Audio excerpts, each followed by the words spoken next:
Ooh, guys, it's chilly this morning. It's chilly this morning. I tell you, it's chilly.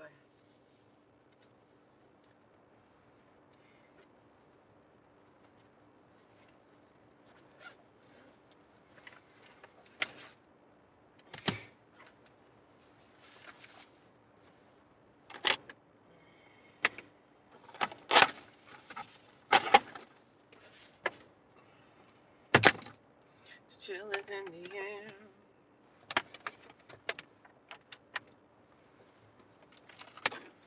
And the chill is in the air. I did charge this last night, so I'm good with that.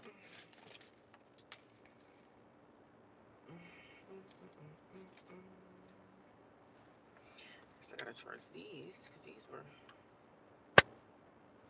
I had these headphones on all night because the girls got rowdy last night. They always rowdy and got so much to talk about, honey. Girl, I know they were like, yo, what's up with that girl? She don't be paying attention. And I damn sure don't. I be minding my own damn business, honey.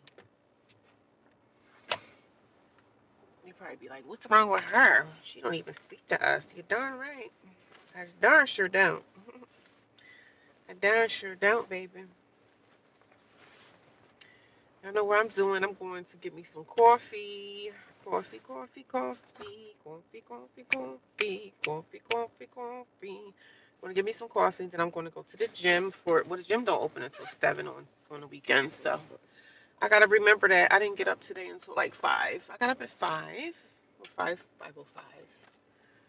No rush on a Sunday because the gym don't open early on Sundays. I wish they did. I don't know why they don't. Yo, let me tell y'all a story what this guy did to me at the gym. The worker, the guy that works there. So I went to the gym the other day. I washed my hair. Shampoo. I had the conditioner. When you're a black person, you have to, it takes us a longer time to wash our hair, right? So I'm in the shower for like maybe an hour, just washing my hair first, and then after I washed my hair, conditioned it really, really well. I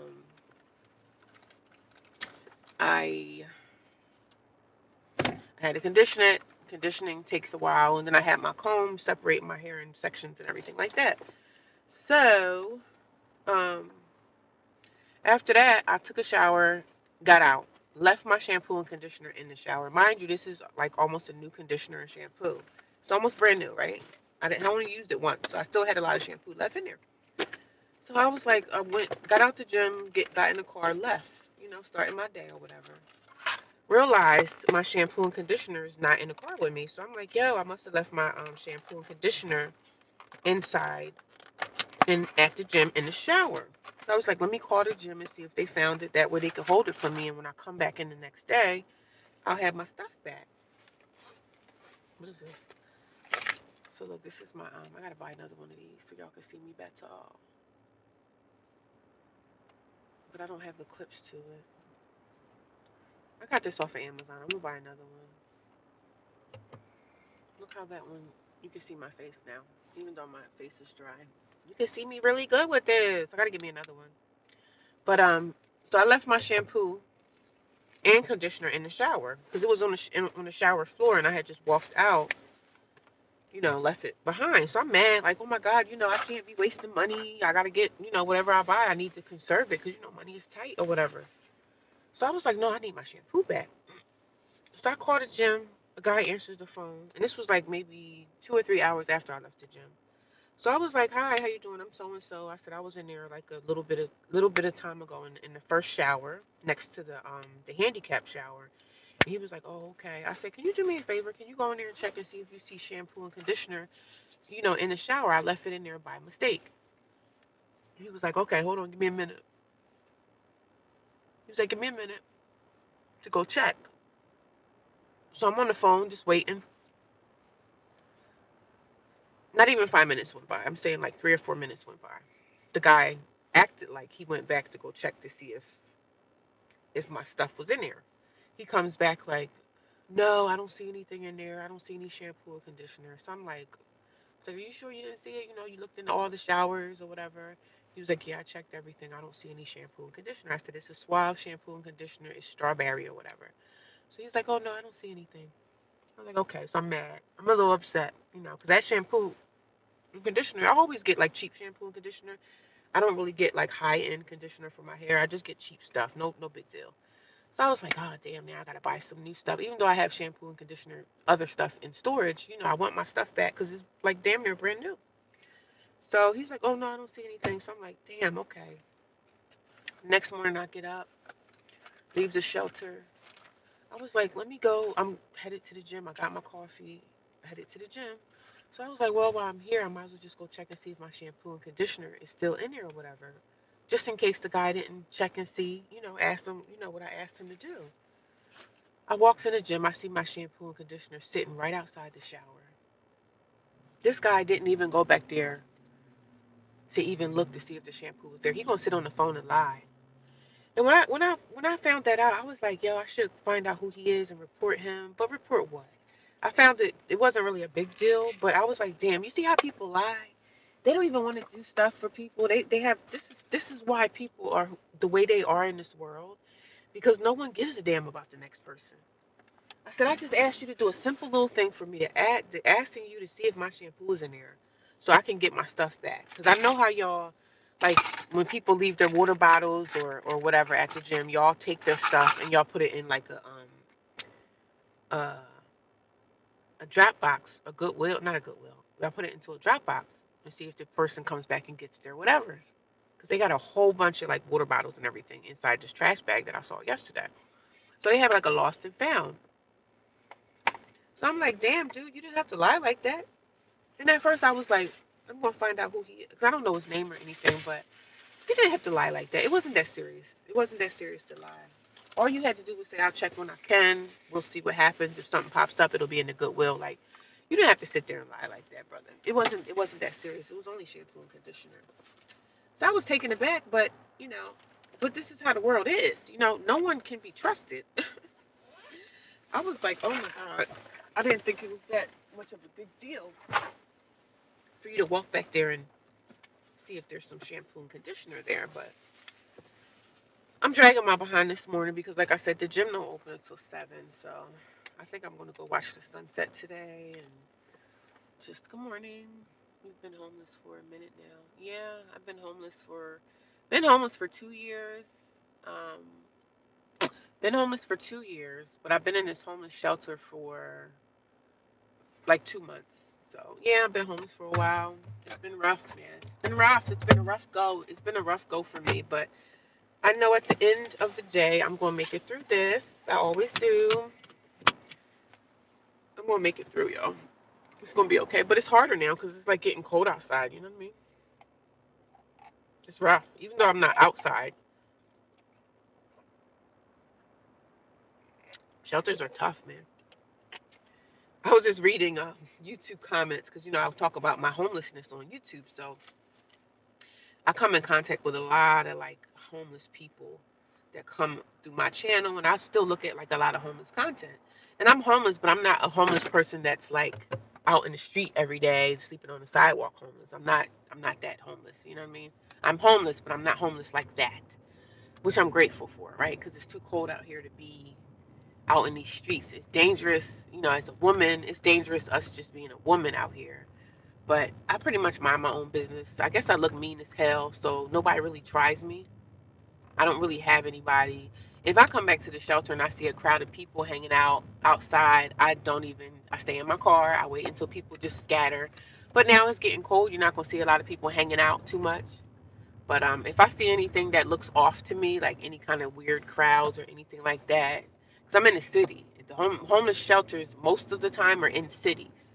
Most of the time. But they do have homeless shelters that are not. But yeah, I've been here for like 2 months. So before I came here, I was actually homeless. I stayed in my car for like 33 days. I stayed in my car for 33 days. Before my car, I stayed with a friend, person I thought was a friend. I stayed with her for like 5 or 6 months. That didn't work out. Before then, I stayed with a family member for like a couple of months. That didn't work out. I ended up getting put out of there. Everywhere I stayed with family, it just never end up working out because I just think like a lot of people don't want you to They don't want you to do better than them. They don't want you to have extra money in your pocket because, when you're staying with family, you might have a couple extra dollars in your pocket, like saving. You might be saving up a little extra money, and if that person is down bad financially, they're gonna be looking at you like, even though I'm paying y'all rent, a lot of people don't want to see you like save extra money, especially if they can't save money for themselves. They end up being like jealous of you. If they see you having certain kind of foods, like, oh, she living here with me, she's saving money, and I'm still sitting here broke. My niece, she had a weed problem. She was smoking weed, but was always complaining about being broke and not having money, complaining about her rent. Her rent was like $100, and she was complaining about that. My people out here paying over $1,000 or $1,500 a month for rent to live, and she complaining about that. It was just so many things she was complaining about. So me and her kind of had it out, and I ended up having to leave her house. I think I stayed with her for like 5 months, 6 months, or whatever. Went to go stay with somebody I thought was my friend for a couple of months. That didn't work out. Um, I stayed in hotels. I stayed in extended stays when I had savings, but my savings started to dwindle. When I was staying in extended stays, my savings started to dwindle. I was paying $350 a week in extended stay fees every week, and on top of that, still having the other bills that I had to pay as well. So at least you have your car. Me and my daughter had to sleep on the street. Yeah, it's hard, man. I'm grateful. Trust me, I'm so grateful to have a car. I have a car. I've always had throughout my life since I graduated high school. I've always had a car. I remember my first car I bought. I bought my first car. It was like $500. Back then you could buy a car for like $500. Now, the cheapest used car you could probably find is maybe a couple $1,000s. So I'm grateful to have a car. Trust me. I'm on here every day saying how grateful I am to be at the shelter, how grateful I am not to be on the street. I'm just grateful for everything. So I stayed in extended stays for um, a couple of months, until my savings started to run out. You know what I'm saying? I was still working a full-time job. I do work full-time as well. So I always have a job. Regardless of what situation I'm in, I'm always working. Like, always have a job. I don't care if it's a crappy job or I'm not making enough money. I'm going to always keep money in my pocket. So I always have a job. So it just never worked out with me and family, me and a friend, a person that I thought was my friend. I just felt like people were starting to be like envious of me because they were like, oh, she's saving some extra money because she's staying here with me and I'm not really charging her the max amount of rent. So I just thought people started to like start treating me different. And I ended up leaving both of those places. And our relationships with the people that I stayed with are done. I'll never ever reach out to these people again in life. I know that in the end of this situation that I'm in, I'm going to be okay. I know that. So I'm not worried because I know I have God. God is backing me up. God is watching me and protecting me out here. So I'm not really too concerned about anything because I know I'm going to be okay in the end. Do you have children? I don't talk about my children on this channel. I just talk about myself. But good morning to everybody. Wherever you guys are watching me from, can you guys just let me know in the chat? Let me know what state or country you guys are watching from. Um, if you guys could give me a thumbs up as well. When you come in here, can you just give me a thumbs up for my channel? Because it helps people find me. It helps the algorithm push me out. The algorithm is like, she's over there talking about something good. So the algorithm will send people my way. Because I'm live every day. I'm live every day. I think I'm somewhat, thank you for that like, I appreciate it. I think I'm in the algorithm a little bit, but I need to get into a little bit more. So, because some people come here and they end up watching me for a few minutes and they just leave, which is fine. But I just talk about everything homeless on this channel. I don't talk about my kids. My kids is not on the topic of conversation. Respectfully, I don't talk about my kids because that's just a whole nother situation that has nothing to do with YouTube. So it's just about me on this channel. I just talk about, my life in a homeless shelter, my life being a homeless person. Because when you're in a shelter, you're considered to be a homeless person. So this is what I do every morning. I'm always up at 5 a.m., 5:30. I leave the shelter between 5 and 5:30. Um, I got up at 4:30 today, actually, and I just laid there. So I'm normally awake in my bed at like 4:30, 4:45. I'm always kind of up anyway a little bit. So, but I'm grateful to be in the situation I'm in. I don't like the shelter or anything, but Like I said, some people sleep in their cars every night. Some people are sleeping on the streets every night. So I'm grateful, you know. The only downside to it, I'm not in a shelter all day. So I'm not in the, I don't stay in the shelter all day because I'm working. But right now, I'm actually on a vacation. I'm on a vacation from work, so I have extra time. Yeah, I don't talk about my kids on this channel, so I keep all that into that's my personal life, so I don't talk about that. And people ask me all the time, I don't talk about my kids. I learned to not bring your personal life on social media. You just talk about whatever the topic is and stick to that. Because it's like, really, you don't never know who you're talking to, so I keep my personal stuff out of here. It doesn't have anything to do with my homeless journey. I'm on this journey. It's just me and myself. So, but I've been on social media for like 14 years, and I get trolls that come here, and people see some of my older videos. I do have a whole playlist of videos on my channel, and some of those older videos, I may have said a few things about my situation with my kids, but I'll never talk about them again on this channel because it's none of nobody's business. Whatever's going on with that, I don't open that door for conversation.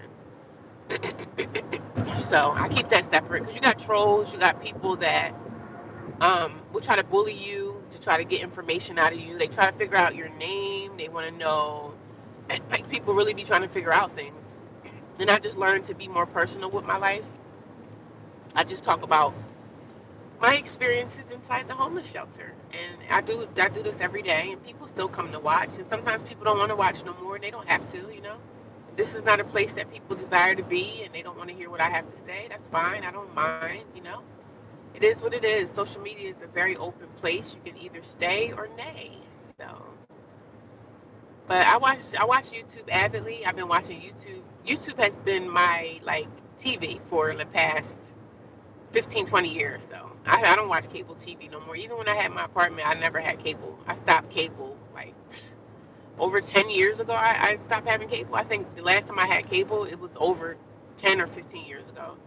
I stopped paying that bill. So I just pay for my Wi-Fi when I had my apartment. And when I get a place again, I'm just going to pay for my Wi-Fi and be done with everything else. Um, but I'm very grateful to be in the shelter because it's chilly out here now. Like, it's cold, you know. It's cold. It's not brisk yet, but it's cold out here. You know what I mean? But I appreciate everybody coming by and saying hello, checking in. If you have questions about my journey in homeless shelter, any questions, put it in the chat. Let me know where you guys are watching me from, what state or country. Let me know. What are you guys up to this weekend?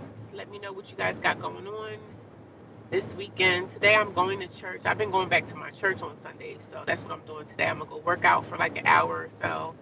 Then I'm going to get ready for church. Yay! What am I going to wear today? I don't even know. I know I need to take off this nail polish off my fingers. I don't even know if I have my nail polish remover. I hope I do. I do have it because my nails look a hot mess now.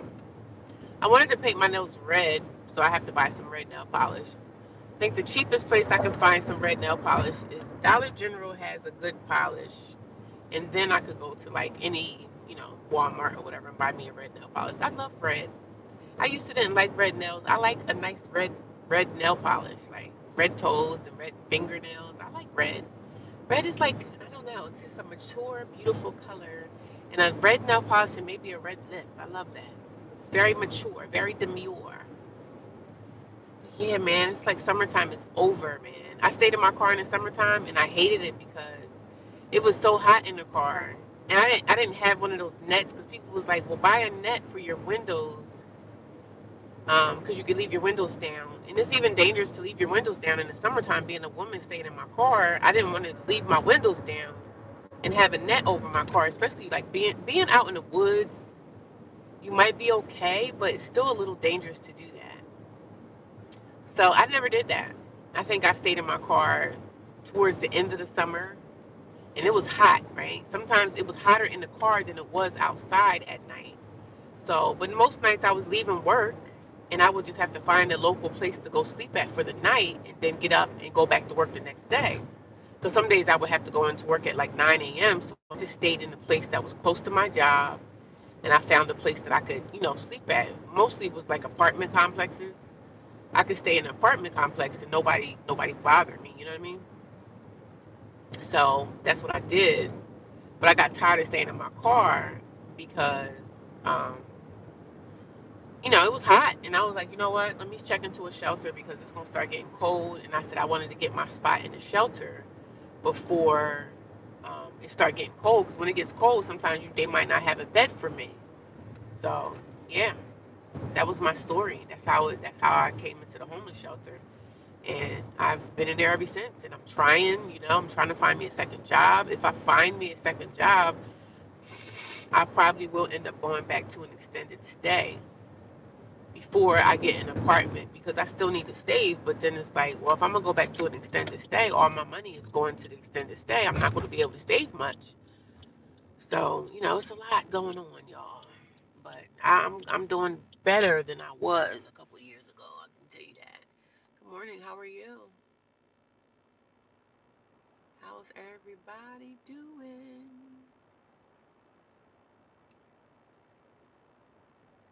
People are so freaking weird, bro.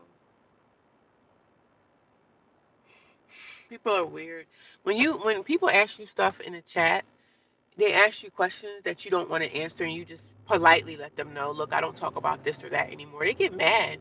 This lady I guess it was a lady, she asked me a question that I didn't want to answer, so I kindly told her I don't talk about that on my channel. She gets mad and just deletes all her questions that she ever asked me. I'm like, sis, I don't care. There's plenty of people that watch me. I'm not worrying about you leaving. Bye. People are strange, man. They're strange. People are freaking strange. Number one, you just don't never know who you're talking to anyway. But people are so weird. They get mad and get, in their feelings. And she was like, "Oh, I deleted all my questions I asked you." I'm like, sis, I don't give a damn. I don't get paid on YouTube. And then one day I will get paid on YouTube. One day, God's willing. But I don't care. People get mad over the dumbest stuff. She deleted all her answers, like all her questions that she asked me, because she got mad because I said I didn't want to talk about a certain subject. I'm like, girl, bye. You ain't hurting me. Hello, how are you? Good morning. How's everybody doing? You're not ready for that part? Art with personality. I like your name. You got this. You're amazing, beautiful. God has a plan for you. I'm great. How are you? I'm doing good. I can't complain. Up on a Sunday, I'm going to go, I'm going to get me some coffee, but I'm going to go to the gym. The gym is not open on Saturday until like 7, so, which I hate that. It's not fair. They should be opening the gym at 6 every day, but on the weekends, the gym is open at 7, and that's where I'm going to be going. But yeah, the lady got freaking mad at me and deleted all her messages. I'm like, girl, I don't care. People come here anyway. I'm not worrying about it. Like, even if I'm talking to one person, I'm okay. Even if I'm talking to no people, I'm still going to run my live stream. So it doesn't matter. I'm still going to be here. Good morning. How are you? What is going on? The lady got mad at me and deleted all her questions. I'm like, sis, it don't matter to me, baby. Sounds more productive than me. I gotta be productive. I don't have nothing else going on. I'm not working right now. I don't go back to work until Thursday because I'm on vacation. So it's a little boring out here. I can tell you that. It's a little boring. It's a little boring out here now. It's a little boring. I gotta stay productive. I gotta keep moving. You know what I mean? I gotta keep going. I'm sorry, I didn't mean to do that, y'all. I gotta keep going. I gotta be productive. I gotta keep moving. Gotta keep going. I don't have a choice, I'm not staying in a shelter all day with those women. But I think some days I can go in the shelter and put like my yoga mat down on the floor and probably just relax there. Because they make you sit in these disgusting chairs all day. You got to sit in chairs like all day at the shelter. If you're going to be in the shelter all day, they're not going to let you stay in your bedroom. We have to stay at like tables and just sit at tables, like, you know. But I understand that they don't want us to get like, well, not me, because I work, I have a job. They don't want the women to get like complacent and get lazy and stuff. And you know how it can be. People get lazy when they figure they got a place to sleep at. I mean, most of those women, if they could, they probably stay in the bed all day. I mean, me, I can't stay in the bed late like I used to when I was younger. When I was younger, in my 20s and 30s, I could stay in bed all day. But as you get older, no, I can't. I can't stay in bed past 12 no more. I can't. I got to get up and get at it. You know what I mean? Even if I'm not working, I might stay in the bed like a little later, but it's not going to be too late because my body is acclimated to like getting up early, getting to it. I like moving around in the world where people are not active, like they're not up. I like getting stuff out the way. Nobody's in my way, you know what I mean? So I enjoy that type of life.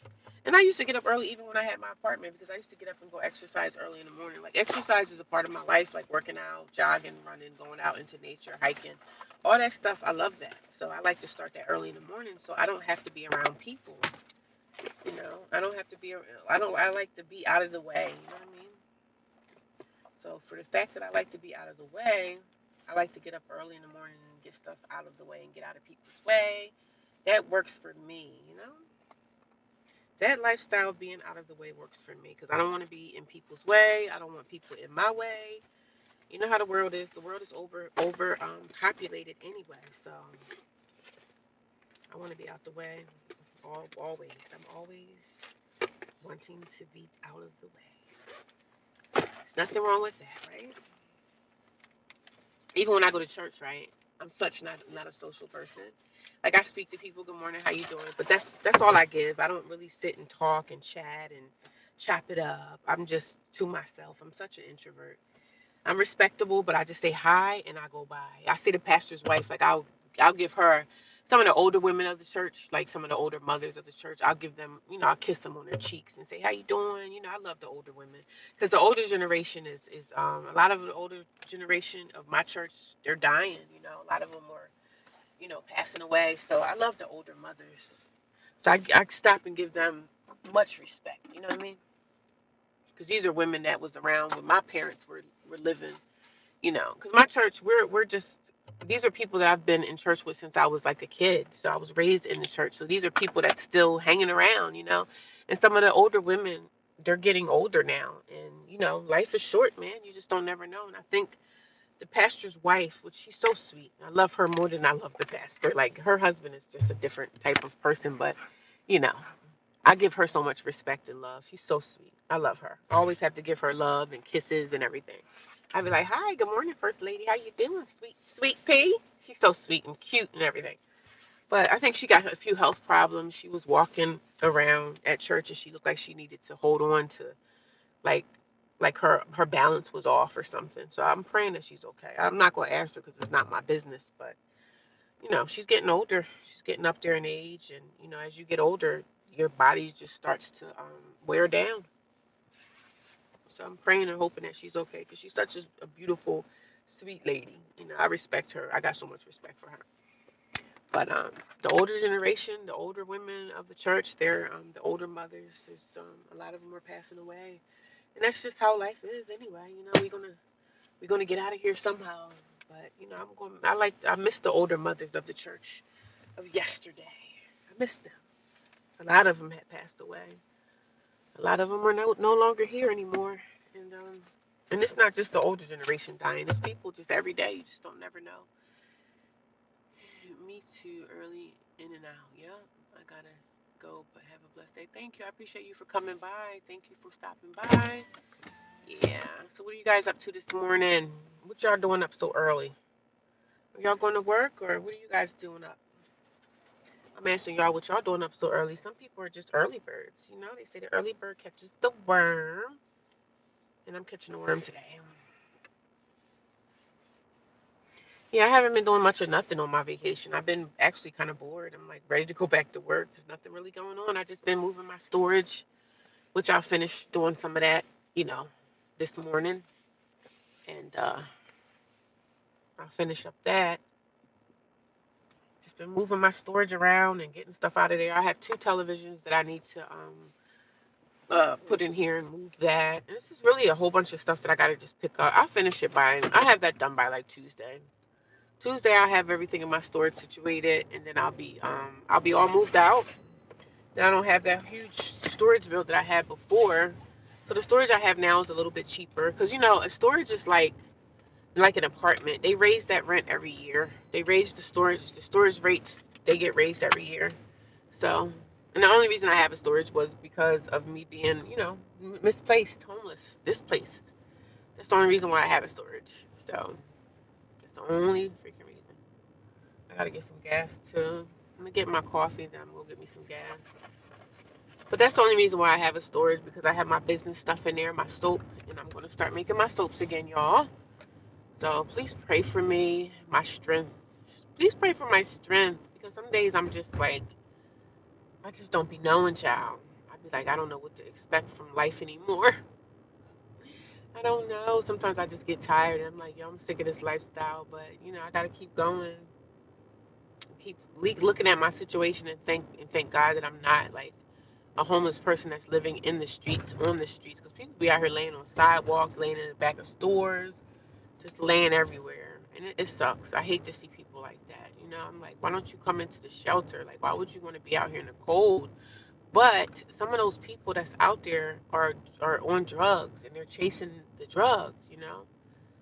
So that's the thing we have to look at as well. And some of it's mental illness, and most of it is drugs and mental. It could be drugs and mental illness mixed up into one.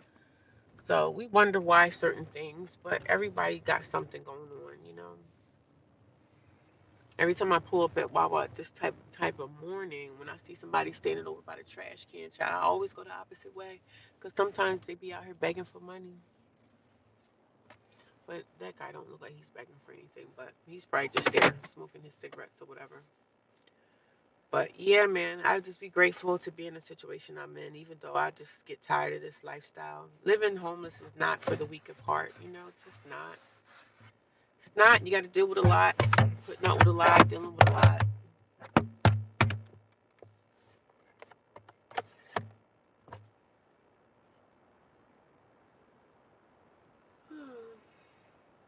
My face looks so clean. I washed and scrubbed my face this morning with my soap. Why are you staring at me? People are strange. They be staring all through your life, all through your heart, all through your soul. And I'd be like, hi, like, what are you looking at me for? I watch everybody. I'm watching. I watch everything. Is that paranoid, or is that just me being cautious? Is that me being paranoid or me being cautious? Like, let me know. Let me know in the comments. Let me know in the comments. Am I being paranoid, or am I being cautious? Like, please let me know in the comments. Is it a paranoia? Or should I be not should I be paranoid? Should I be cautious? You just don't never know what kind of crazy people are around you. You have to always be ready, honey. I gotta get me another. Every time I buy one of those key hooks, I got one from the dollar. I think I do have a key hook. Let me look in here. I'm not in a rush today, y'all, because I'm gonna go watch the sunrise, and then I'm gonna go to the gym. So no rush. Me no rush. Me no rush. Me no rush. But yeah, life is short, man, and I'm grateful, grateful, grateful, grateful. Even though life is hard, I was watching a new guy that I found on social media. He's homeless too, and he was telling people his story about this girl that he was with, and she, got pregnant by another guy, and he got to pay child support. And I'm like, oh God, that sucks, bro. That sucks. I just watch a lot of homeless content, like a lot of people going through whatever they're going through. So that gives me hope that knowing I'm gonna be okay, man. Some people are new in this homeless thing, and I just became homeless the other day, and it's just hard for a lot of people right now. So I watch a lot of stuff, man. But I'm gonna go watch the sunrise. What time is it? It's 6. The sun ain't gonna really rise until like 7 something. And it get cold. It's gonna start getting cold in my car too. But I'll be back, y'all. I'm gonna go get me some coffee. I always get me a napkin to open these doors, because I don't touch no doors at Wawa. Nope, we ain't touching no doors. But I'll be right back. We're back. We're back. You guys keep an eye on my car.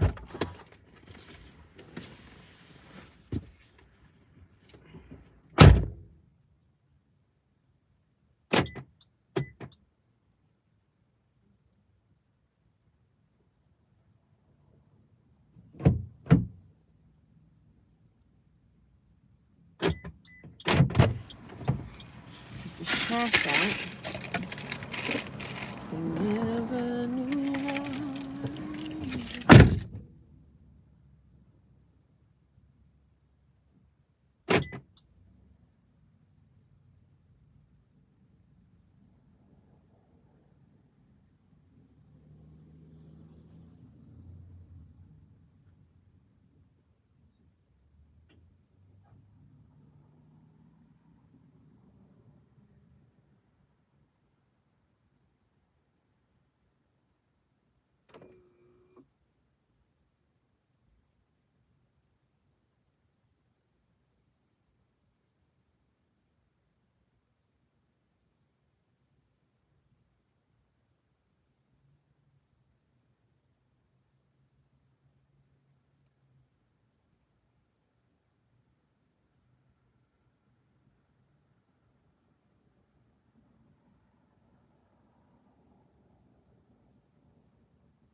Hate when I spill coffee on me. Don't you just hate that? Spilling coffee on me. I can't wait to move into my own place, child. I can make my own coffee at home like I I used to order this coffee online from like California.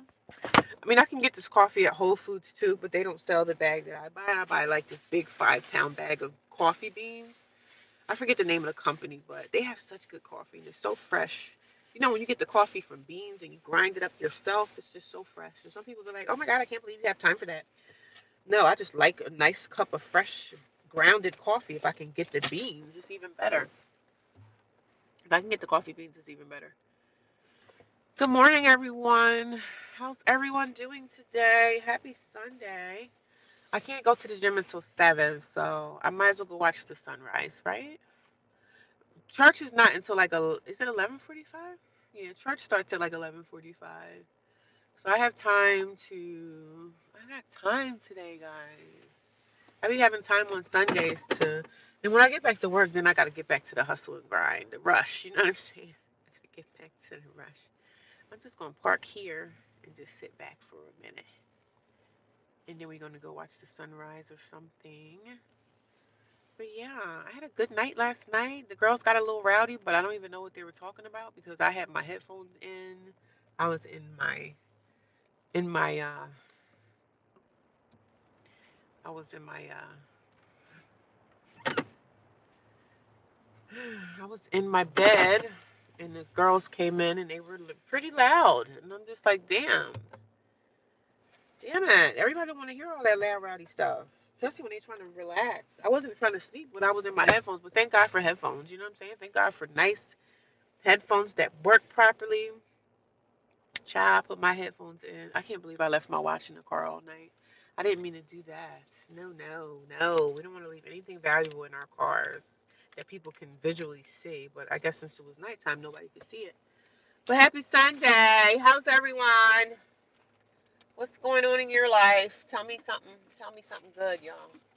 Tell me something good. So I got my affirmation bucket here. It's not a bucket, it's actually a piece of glass. So I have these affirmations that I don't know if you guys know. I went on a hiking trip. I went up into the mountains. This woman, she used to be an ex-teacher, but now she does like retreats and everything. So I went up into the mountains and went on her retreats. And this was a couple years ago. So she gives out these little, when you go on her retreat, she gives out these little these little keepsake things. And this is a glass bottle, and on it it says hope. I know y'all can't see it, right? Y'all can't see me, can you?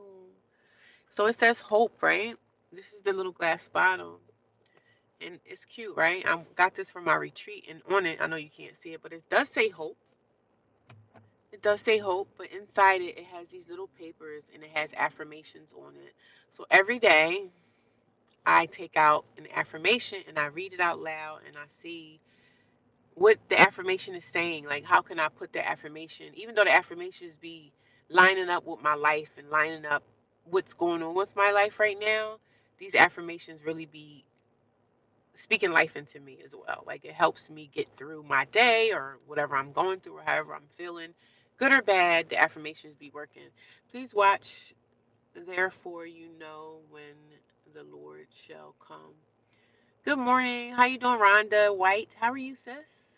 Cute little bottle. Yeah, it says hope on it. I don't know if y'all can see it, but I had got this on a retreat, a yoga retreat that I had went on with a girlfriend of mine a couple of years ago. We went into the mountains and went hiking, everything I love to do, like nature. I'm a naturesque type of girl. I love to be in nature and stuff like that. I even go hiking in the wintertime. So even when it's cold, as long as I have on gloves, a scarf, and I'm, got my sweatpants on and got some layers on, I love to be in nature. So she gave me this. It says hope, and she gave it to all the girls that was on the retreat. So every day I look into my affirmation jar, and I take out one and I read it and I see what it says for today. I'm going to take out a purple one today, and we're going to see what it says. This one looks to be kind of light. And I'm going to fill this back up when I get done. I'm going to make my own affirmations, and I'm going to read it every day and see what it says and how I can align that affirmation with my life. Affirmations to me are just, it's prayers. It's a prayer. But of course, in the yoga world, they call it affirmations or whatever. I mean, you call it what you want, but I believe in the power of prayer. So, but the minute you settle for less than you desire, you get even less than you settled for. Okay, I like that. The minute you settle for less than you desire, you get even less than you settled for. I like that. So, let's not settle for less. Let's always shoot for the stars. Like, let's shoot for the best. One of my girlfriends, and she lives in a whole nother state. We got like different lives, but she's still here to like support me and stuff like that. So every now and again, I check on her and see how she's doing. But she was like, "No, you're not getting an apartment. You're going for a house. You're going for a house." And I said, "Well, those type of houses cost money." So she was like, "No, shoot for the most.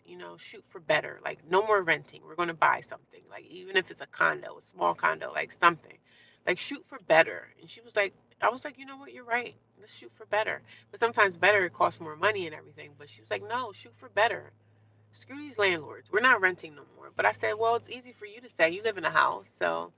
But she's right. Try to shoot for better if you can, and just desire more and push myself for better. And she's right. She's right.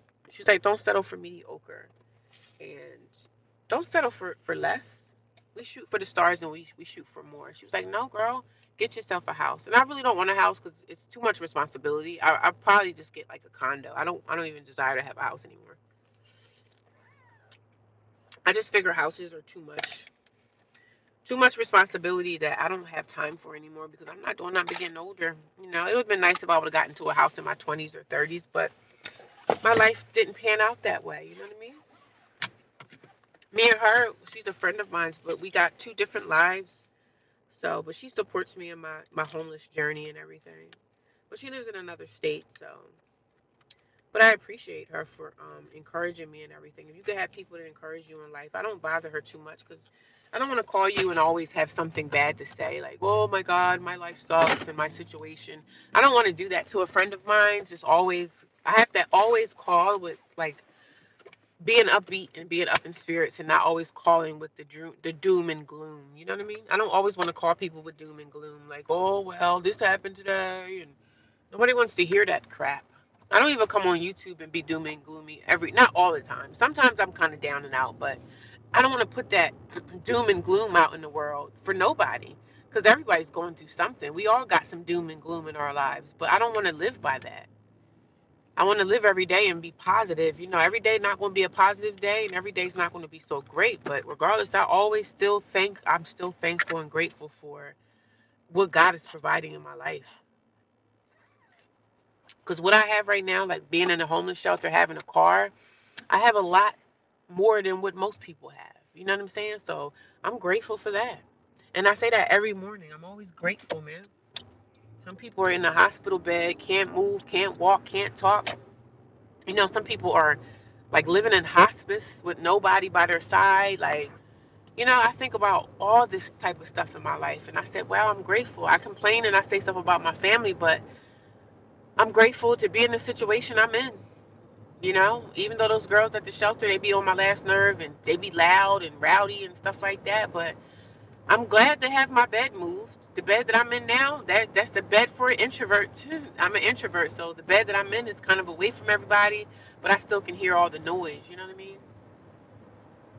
So I'm grateful every morning, every day that I wake up. I just always ask God and let God know, like, God, I'm grateful for this.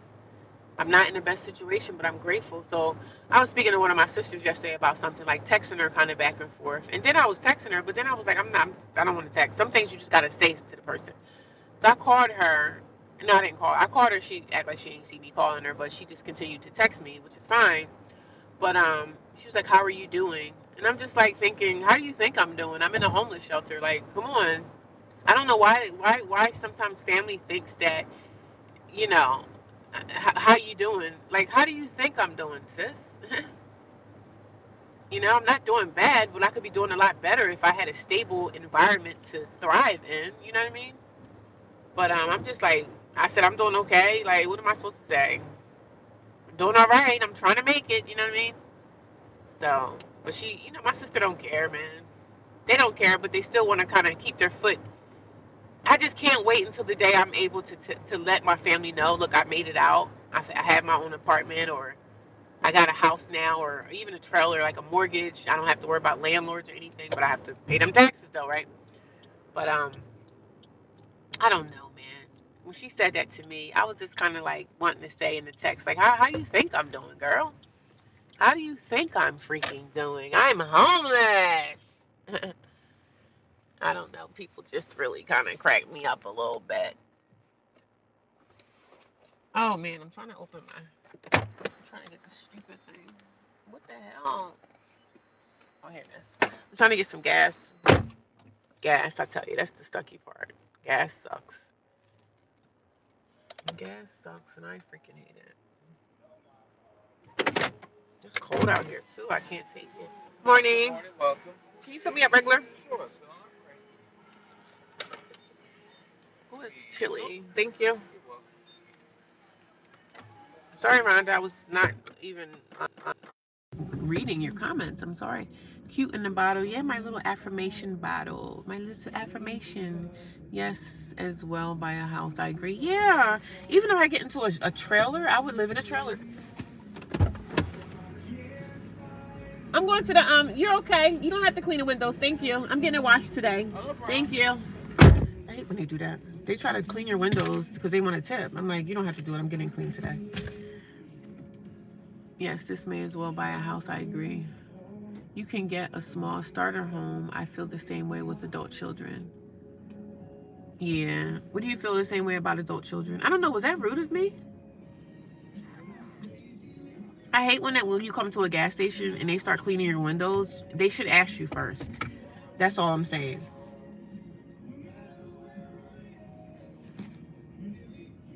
I don't know. I think that was find a first time home buyers program. Yeah, I called a few mortgage brokers and they did call me back, but I still think my income is kind of low for me to even try to attempt to get a mortgage.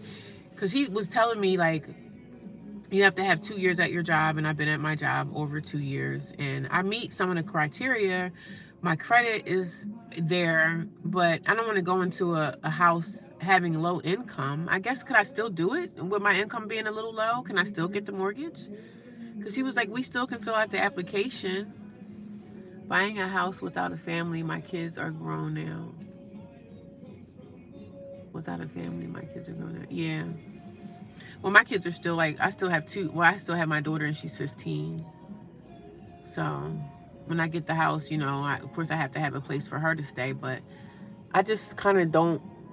I don't know. I'm nervous about the mortgage. Should I go and do it? Can I still get a mortgage making not the most kind of money? Like, can I still get the mortgage? Because he was like, just do the application and we'll work on everything else. And I'm just like, should I do it? Can you get a home based in your income? I guess I would have to get one based on my income. I don't know how that works, but I wanted to get a second job and then try to get the home. So should I still do it? Yeah, please. Yeah. Thank you. You too. I don't know. Was that rude of me? Should I still do it, or should I wait to get the second job and then go about it? Because really, the second job won't count anyway because I still need to have the job for 2 years. But I guess you're right. Get a home based on my income, and I don't know what kind of home that's gonna be, child. I guess that's gonna be like a shed, right? Like a tiny home or something. But you're right. Get a home based on my income, and he was like, there's not very many houses that's like there's not very many cheap houses available for like 100,000 or whatever. So I don't know how that's gonna work. And my sister, like, this is what I told my family. I told my sister, I said, well, because we went out to dinner last Sunday because she goes to my church. Like, we go to the same church. So she was like, me and the kids are going out to Applebee's or whatever. She was like, you want to come? So I was like, yeah, I'll go. Because at first I was like saying I didn't want to go. At first I was like wanting to say no. So but something was like, no, go out to dinner and stuff like that. So we were out to Applebee's. When you out with your family or whatever, you talk and have conversation. So I'm just like, yeah, I called a mortgage person and I'm trying to figure out the first time home buyers program. Don't you know my sister just looked at me and ain't say nothing. She didn't emphasize on the conversation like, hey, this is my fourth house that I have now. I can give you some pointers or give you some tips on that. Don't you know she looked at me right in my face and they say a damn thing to me.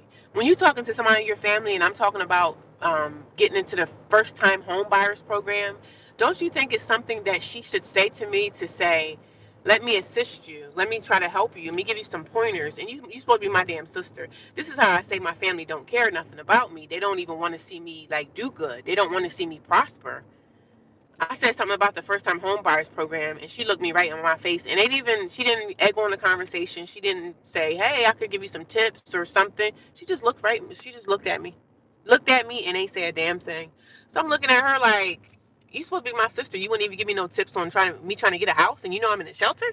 I'm just like, y'all are a freaking mess. This is why I don't bother with y'all. Okay, mortgage works depending on how many years you have till you retire. If that is only 10 years from now, then you best borrow much less. Okay.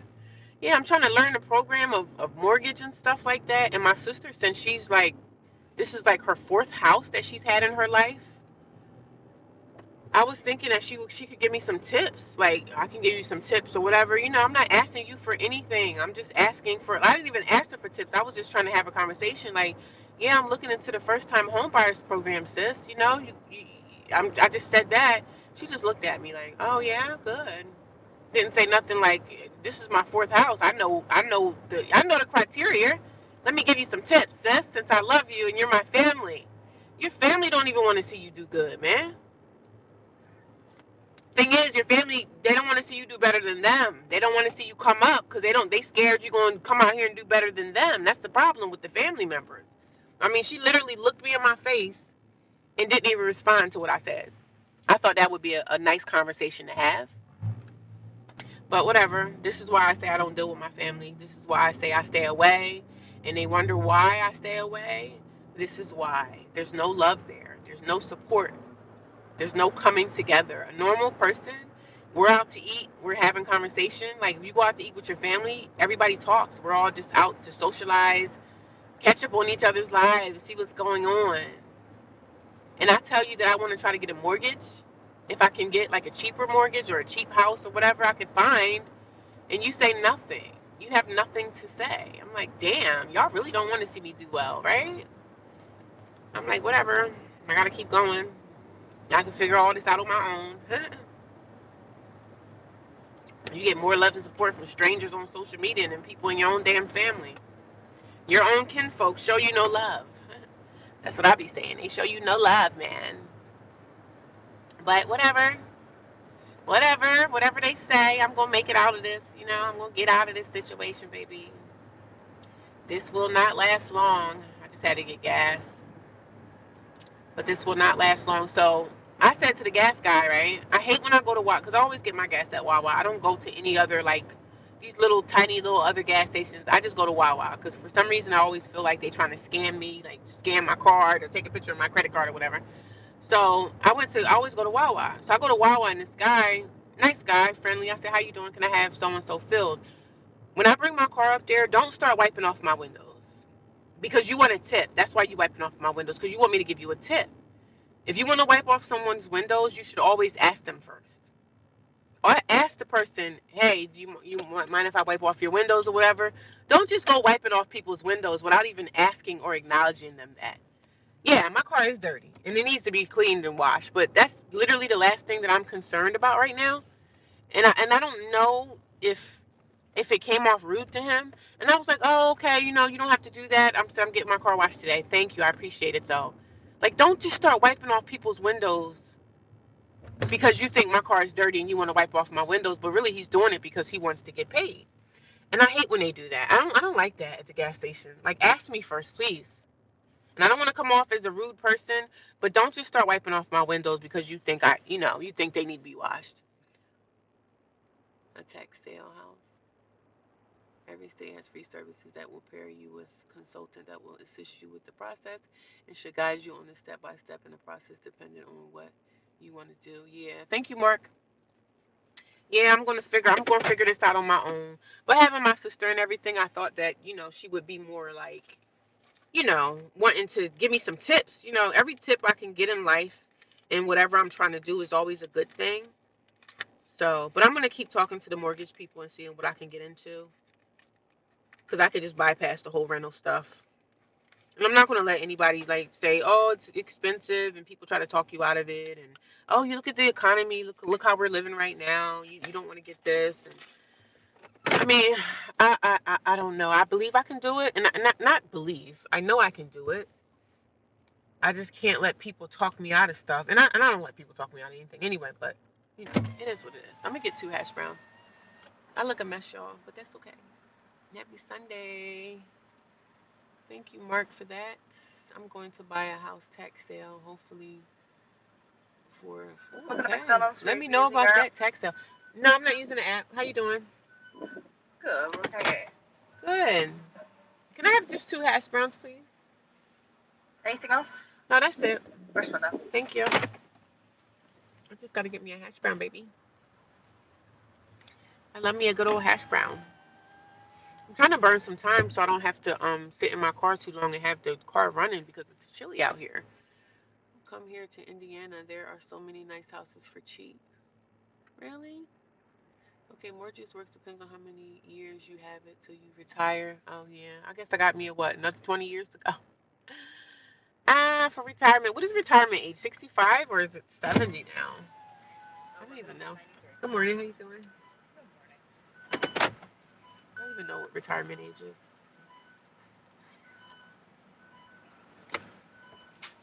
Thank you. You too. I'm nice to people. I'm nice to people. I'm not who people think I am. I'm not who people think I am. But yeah, my sister just rubbed me the wrong way with that. I'm like, I'm trying to open up conversation and talk to you about stuff, and I'm thinking you would give me a nice little tip to say, hey sis, I'm living in my 4th house in my life, so and I know a lot of people, unless you're just I guess a rich person, um, the normal people go the first time home buyers route, especially if it's their first house.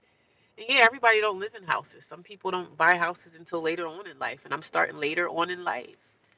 I think retirement age is 68. Damn. Yeah, I got some time to go. Ask for catch up. Oh, I definitely am asking for catch up. Never doubt your ability, sis. You can do it. Yes, I can. Yes, for sure. How do people just open their cars and dump trash out? That's so tacky.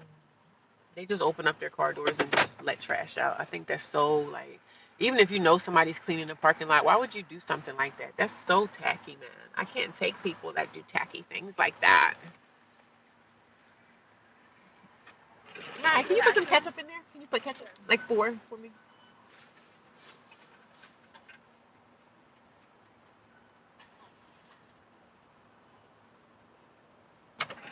Thank you.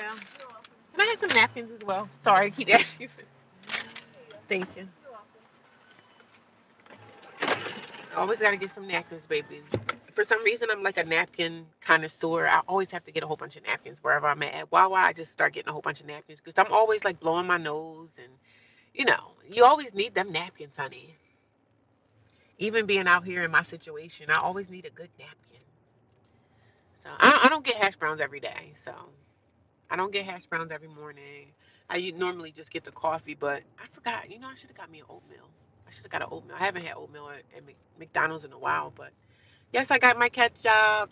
Yes, I got my ketchup. So we're gonna go watch the sunrise today. Are you guys excited about that? I'm excited. I'm excited. The sun is starting to peek through. I see it now a little bit. Ask Google AI for free services or assistance in your area. The problem with the free services is just finding them. Yeah.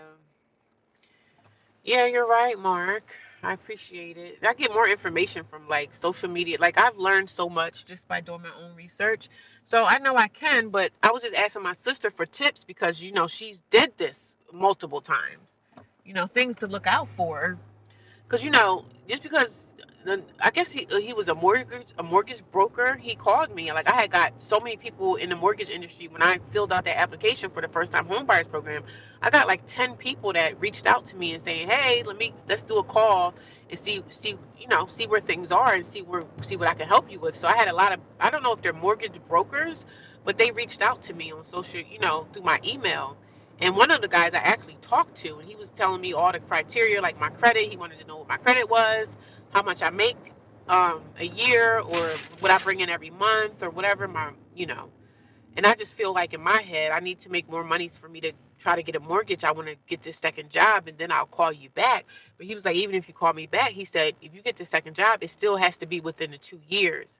So I was like, well, should I do the mortgage now? Because he was like, you still can fill out the application for the pre-approval. So I'm trying to figure out how that works, like the pre-approval.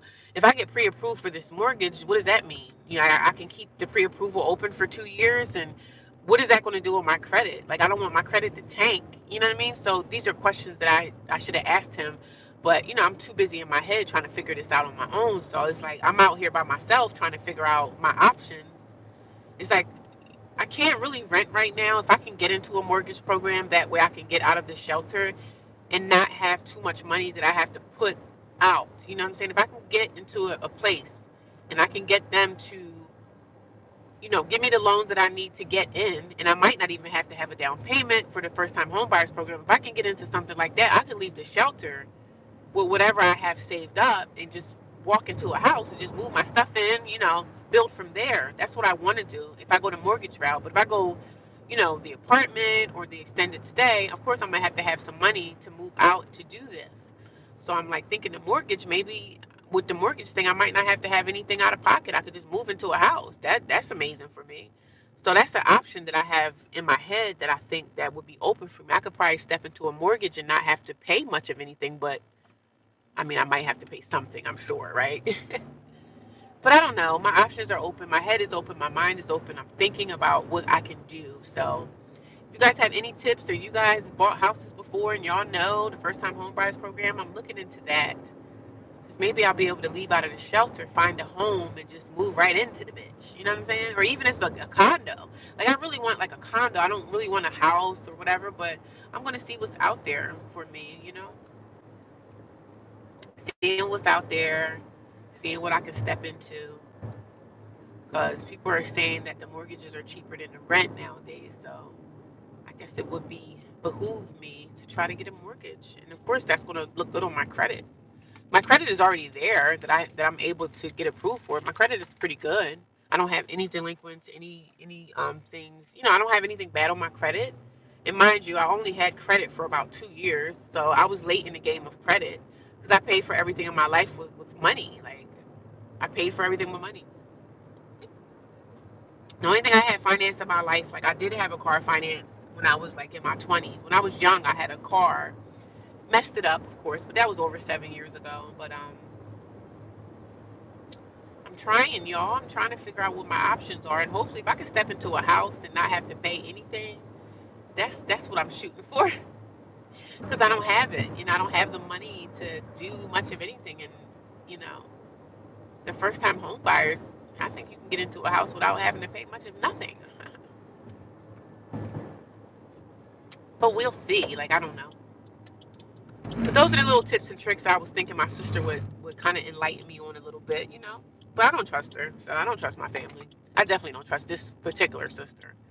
It's two sisters that I really don't trust like that. I mean, I don't trust none of them, but these two women are like, they're wicked witches of the West.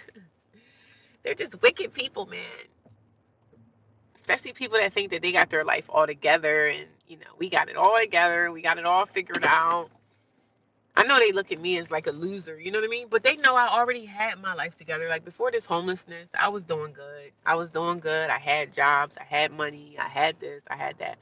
But now it's like my life has just went in a different direction, which I'm not ashamed. I'm not ashamed. I'm really not. I'm not ashamed. We are at the location, guys. Let me see. I haven't been here in a couple days. Looks a little weird. Looks a little different. But yeah, there we go. I got my car lights on. Let's turn them off. Let's turn that. I'm talking a lot, right? Good morning. Hi, Dr. J. How you doing? This is how long the pre-approval lasts, but it lets you know how much house you can qualify for. Yeah, I gotta look into the pre-approval because he said just do the application and we'll go from there. So I gotta just do more research on pre-approvals. How does that work with the first-time homebuyers program, and how is that going to do my credit? Because I really hate when I wake up in the morning and my credit went down a few points. I don't like that. So, but I have a good credit history because all my stuff is paid on time. I don't have anything. I don't have any delinquencies on my credit. So But I know by January, my credit is going to be at, I'm going to get my credit up to good because I'm going to be able to pay off all my credit card debt. And it's not a lot of money. It's really not.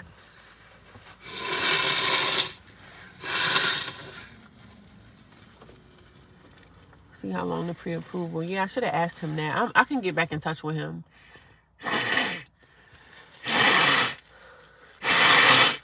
Good luck. Thanks, Mark. I don't know what direction I'm going to go into. I'm just going to do some more research and everything and see what I can find out on my own. Because, you know, in life, I can't expect everybody to always give me the gems. But, you know, I was thinking that was my sister. She could give me some direction. But, hell, your own family don't want to give you no pointers. But that's okay. You know, I'm going to be all right regardless. I'm all right regardless of who I have and who I don't have in my life. You know what I'm saying? Everything will work out. I mean, I made it this far, right? But if I can get into a mortgage and not have to put out too much money overhead to move into a house or a condo, I'm fine. I really want to get into a condo, though.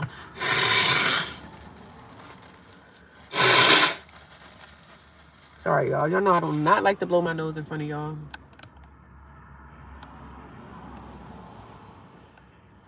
Turn this.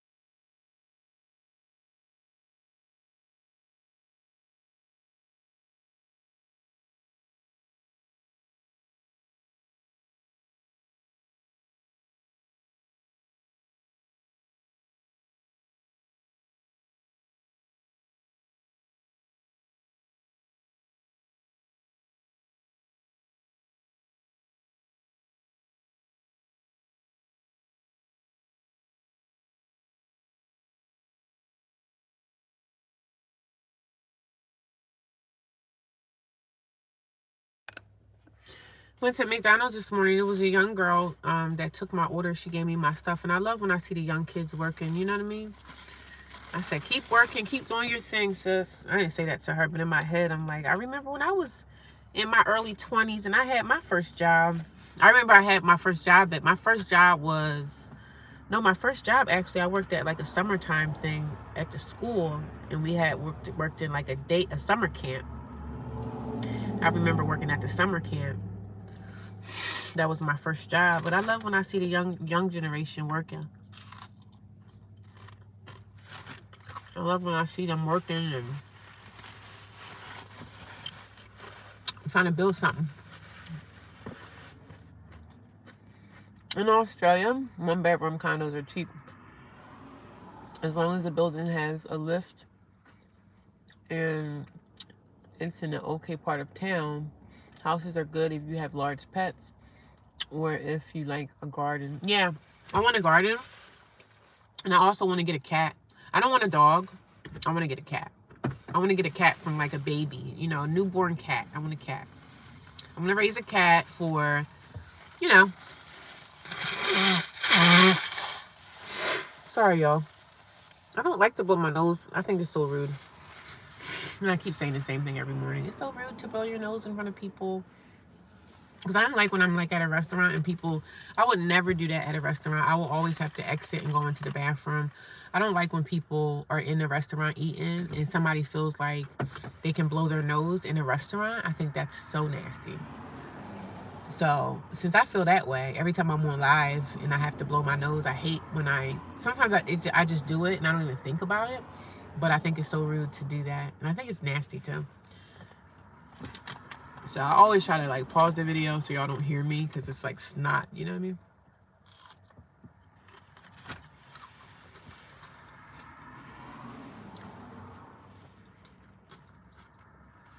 I think the last time I watched the sunrise was on Monday.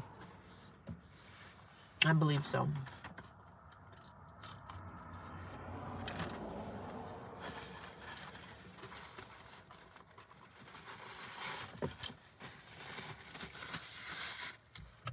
It's just so funny, the shelter.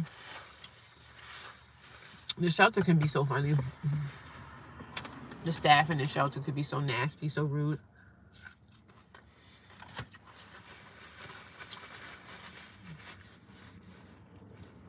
But look at that beautiful sky. I think a condo is a good idea, but watch out for HOA. Yeah, I don't want to be in the HOA with anything you buy. Yeah. I watch a lot of videos about HOAs. And I hear HOAs are hell.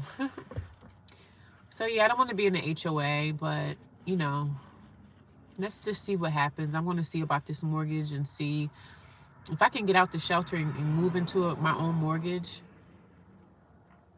I know I'm gonna have to work 7 days a week and, you know, hustle my business the right way to really be able to afford everything, because now I'm going to have all these utilities, you know, water bill, this bill, that bill. So to me, I think it's better to buy something versus um, renting. I think I want to be done with the renting lifestyle. I rented all my life. I never owned anything.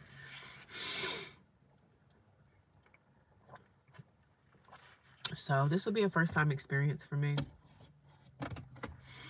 First time experience. I don't want to have anything where I have to like take care of a yard, because that's a responsibility, especially in the summertime. You got to keep that yard up, because definitely in the HOA, you got to keep your yard cut. You got to have the trash cans can't be outside when the trash people come. You got to get those in. You can't have your garage open. Like, I don't know. I probably wouldn't mind living in the HOA, because I stay to myself anyway, and I know people in the HOA be so nosy, but I don't know. I probably wouldn't want to be in the HOA, but then again, I probably wouldn't mind it, because I'm so to myself anyway. I don't even think half those neighbors would even know I exist. But are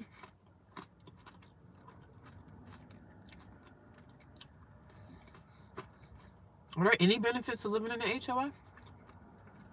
But the fact that the houses are like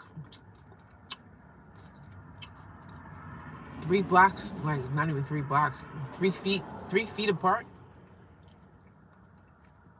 I just don't like HOAs because the houses are so close by. Like, you can literally hear your neighbors.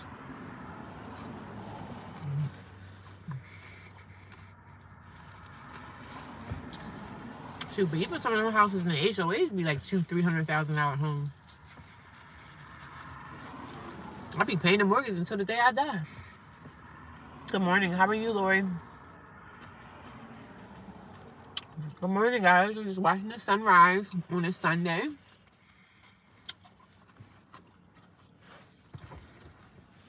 The sun will start to peak over there about almost 7 o'clock. It'll start trying to rise a little bit. So I don't think I was out here watching this until I think I watched this on Monday. I don't even know what the weather's going to be today, but every day that I see the sunrise, it's always a beautiful day. I'm not really good when it's no sun outside. I love to see the sun. And the fact that I'm in my car a lot, because I'm not really at the shelter at all, because I like to be out the door. I don't like to be in there too much. But I was hearing a lot of the girls talking last night, and they were like saying that they were going to go to church and all that. So some of the girls around me were like, you know, I think some people are trying. They got their own issues going on. But some of the girls were like, yeah, I'm going to go to church. And they have churches in the local area, like where the shelter is. They got a lot of things going on for like homeless people. And there's a lot of hope out here for people. You know, you got to help somebody if you can, especially if you're able to help someone. But some of the girls, it was refreshing to hear. Some of them was like, yeah, I'm going to church tomorrow. I'm like, good for you, you know? Good for you. They have a van that comes and pick people up, too. So some of the churches pick up some of the homeless people and, you know, take them. I don't socialize with those girls like that, so, but I hear things. You know what I'm saying? My ear is open. Even though I got my earbuds in, I'm still listening to what's going on around me. Because you never know. You got to listen to what's happening around you, because if you're not listening, I mean... if you're not listening to what's happening around you, somebody could be plotting to do something to you. You wouldn't even know because you got your earbuds in. So I wear my earbuds, but I'm also very alert to my surroundings. So I'm very alert to what's going on around me. I might be ignoring y'all think, but I still be listening though. I'm still listening, baby. Don't think I'm just sitting here on these earbuds and not knowing what's happening around me, because y'all could be plotting on trying to take my life.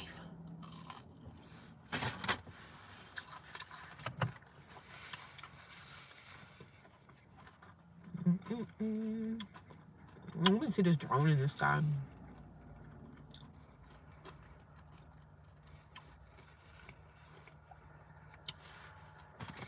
I woke up this morning and looked at my Instagram.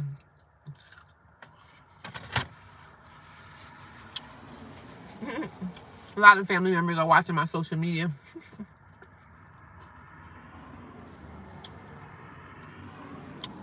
But they're not watching this channel because they don't know this channel exists. And they know my old YouTube exists. They can have access to that. But this one,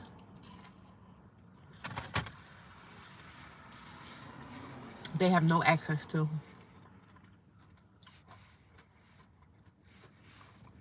Which I'm glad. And I don't talk about my homeless journey on my Instagram or my Facebook or anything. I live a life on there like everything's fine, you know what I mean?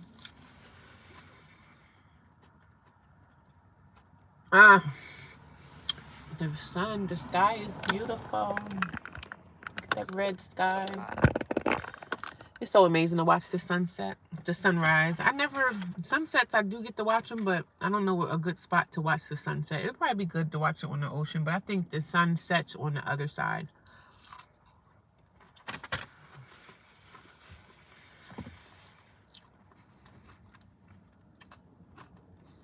So beautiful.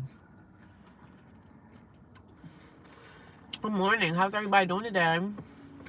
How was your weekend so far? You guys doing anything good today? I'm going to church. After this, I'm going to the gym. You know, I got to work out. I stay in the gym like an hour, hour and a half. Yeah, an hour, hour and a half.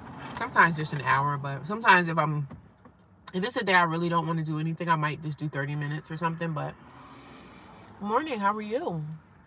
John, how are you? John Hammond, Ebony, how are you? Lori, Joseph, Rhonda's always here every morning. Dr. J is here. A lot of people I see are like people that come by almost every day to see me. I appreciate you guys coming by, checking me out. I'm just watching the sunrise, y'all.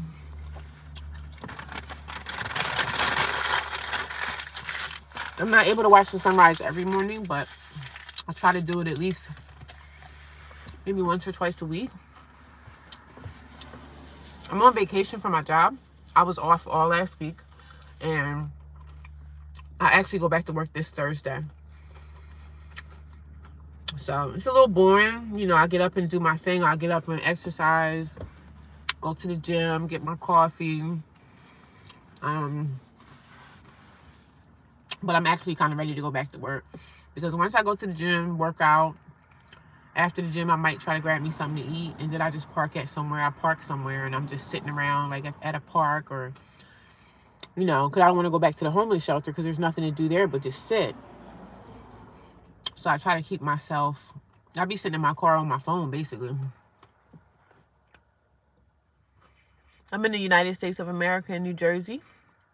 I'm in New Jersey. New Jersey. Overlooking, this is the Atlantic Ocean. Well, this is the back bays, so it's not Florida. I wish I was in Florida. It's warmer there. But this is the back bays. This is the Atlantic. This is, you know, the Atlantic Ocean, but this is like the back area of the Atlantic, like the marshy area a little bit. You're at the beach as well. Fun at the beach. The beach is the peaceful place. This is a highway, so it's a highway going into this particular area that I'm in. I try not to give too much details, but this is the Atlantic Ocean. It's definitely a beautiful scene. It's definitely beautiful. You guys are going to see in a few minutes once that sun starts peaking. Once that sun start peeking, I'm going to stop speaking. But this is like the back bays, like the marshy areas over here. So I call it the back bays, like swamp. I don't know. I call it a swamp. I say it's a swamp, but it's really not a swamp because this is salt water. So a swamp has fresh water. A swamp is not salty. So this is salt water for sure. And yeah. And I actually didn't even go to the beach this summer. I have walked on the area near the beach, but I didn't actually go on the beach, like walk my feet on the beach. It's too late now because it's too cold to walk. But I love walking on the beach, getting me a chair out and getting me a good book to read or just taking my journal, you know. And I did my affirmations this morning, you guys. You guys want to know what it said? My affirmation jar. Where is it? Where are you? Child, I lost it. Here. No, that's not it. I feel like I live in my car. I feel like my car is like my closet. I feel like my car is my closet. You're at the beach as well. John, how you doing? This is not Florida though. This is not Virginia. This is New Jersey. I'm down by the ocean. This is the Jersey Atlantic. The New Jersey Atlantic Ocean.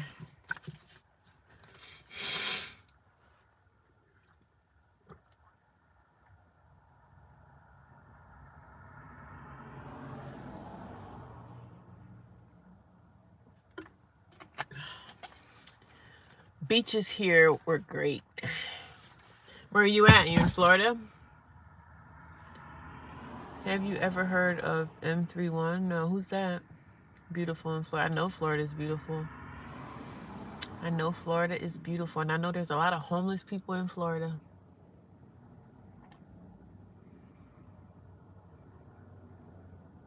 It's a lot of beautiful areas in the United States of America. Like, it's so many nice, beautiful pieces of land. Like, this is the ocean. There's beautiful mountainous areas. There's beautiful camping areas. Like, United States is a beautiful place.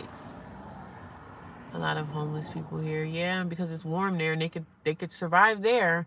Especially the homeless people that are like on the streets. Like, I'm homeless, but I'm not on the streets homeless. I'm like in a shelter homeless. You know what I'm saying? Thank God I've never been like on the streets homeless. I have lived in my car, but I don't even really consider that to be on the streets homeless. I consider me living in my car. I just stayed in my car just to sleep, and throughout the day I wandered. But I work a full-time job, so I'm not even like in the streets like that.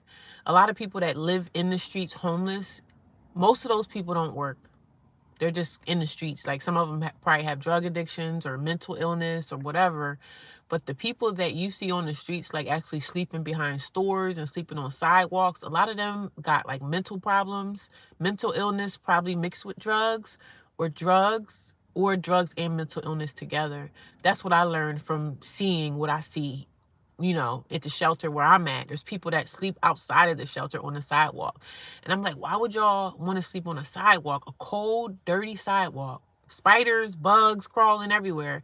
And you could take a chance of getting raped by somebody, attacked, robbed. Like, anything can happen to you. I could not, I don't understand why someone wouldn't just come into a shelter. But the shelter that I'm in, or any shelter, you do have to be in at a certain time. And if you don't get in by that certain time, they lock you out. So you're not in by 9 o'clock at night, they don't let you in. And I understand. A lot of homeless people here. I like to stargaze. Stargazing is beautiful. I love stargazing. Yes, because I live in the Hampton Road area, and it's beautiful. Where's Hampton Road? Is that in Atlanta? Or is that in Florida? I have Virginia Beach, Suffolk. Beautiful, beautiful. Yeah, Virginia Beach is beautiful. At least you're motivated and working. Yeah, I can't fail. I can't fail. I'm kind of like, when you homeless, it's like you at the bottom of the barrel. When people like drug addicts are saying that I hit rock bottom. Like, being homeless is rock bottom, right?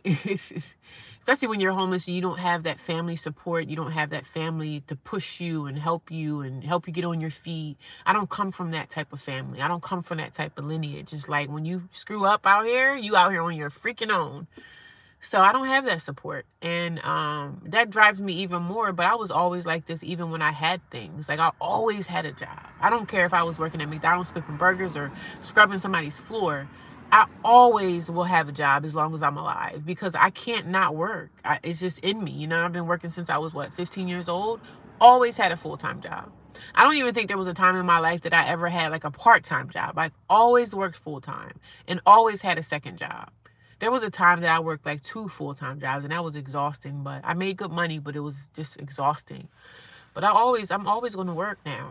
I'm never going to be stuck out here with no money in my pocket, like ever. That'll never happen.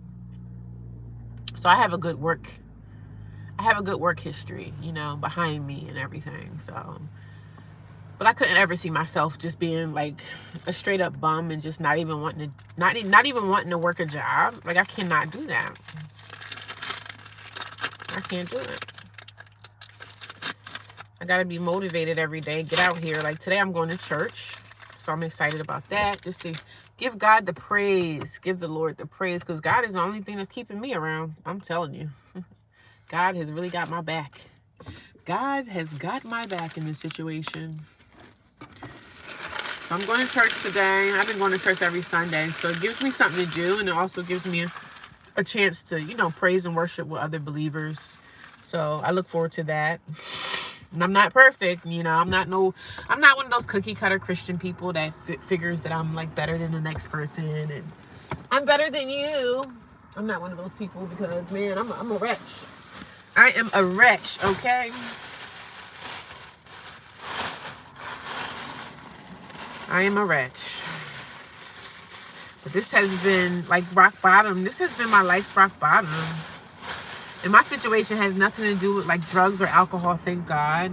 Thank God I don't have to worry about like trying to clean myself up and get rehab and everything. But they cater to a lot of the drug addicts more than they cater to everybody else.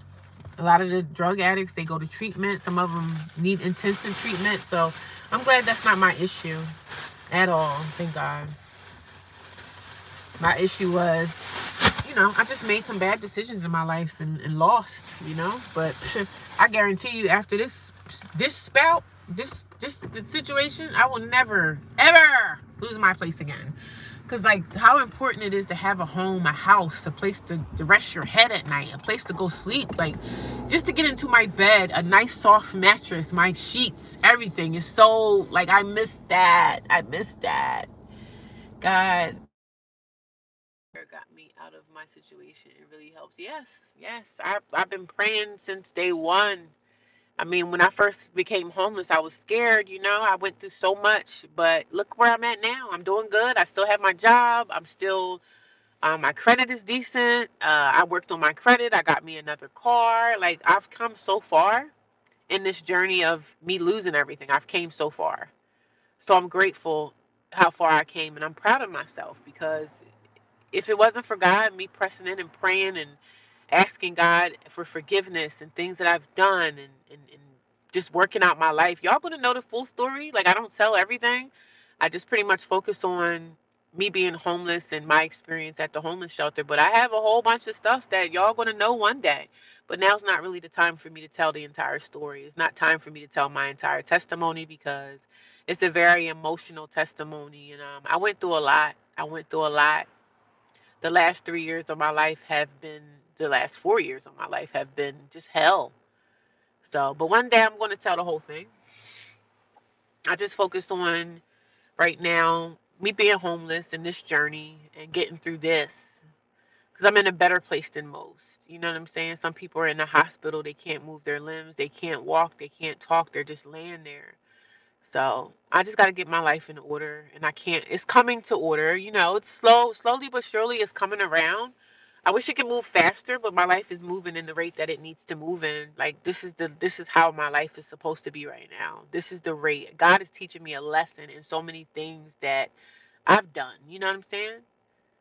So, and I'm going back to church. You know, I had my own bouts with church and in and out of church and not wanting to be like in church fully because church people piss me off sometimes and I step away from them. And once church people piss me off, I leave for a while and then I always come back. Like I always end up back in church. But people do things to me, and I feel a ways about certain things, and I'll step outside of this church, and I'll just leave church for a while, and then I'll come back.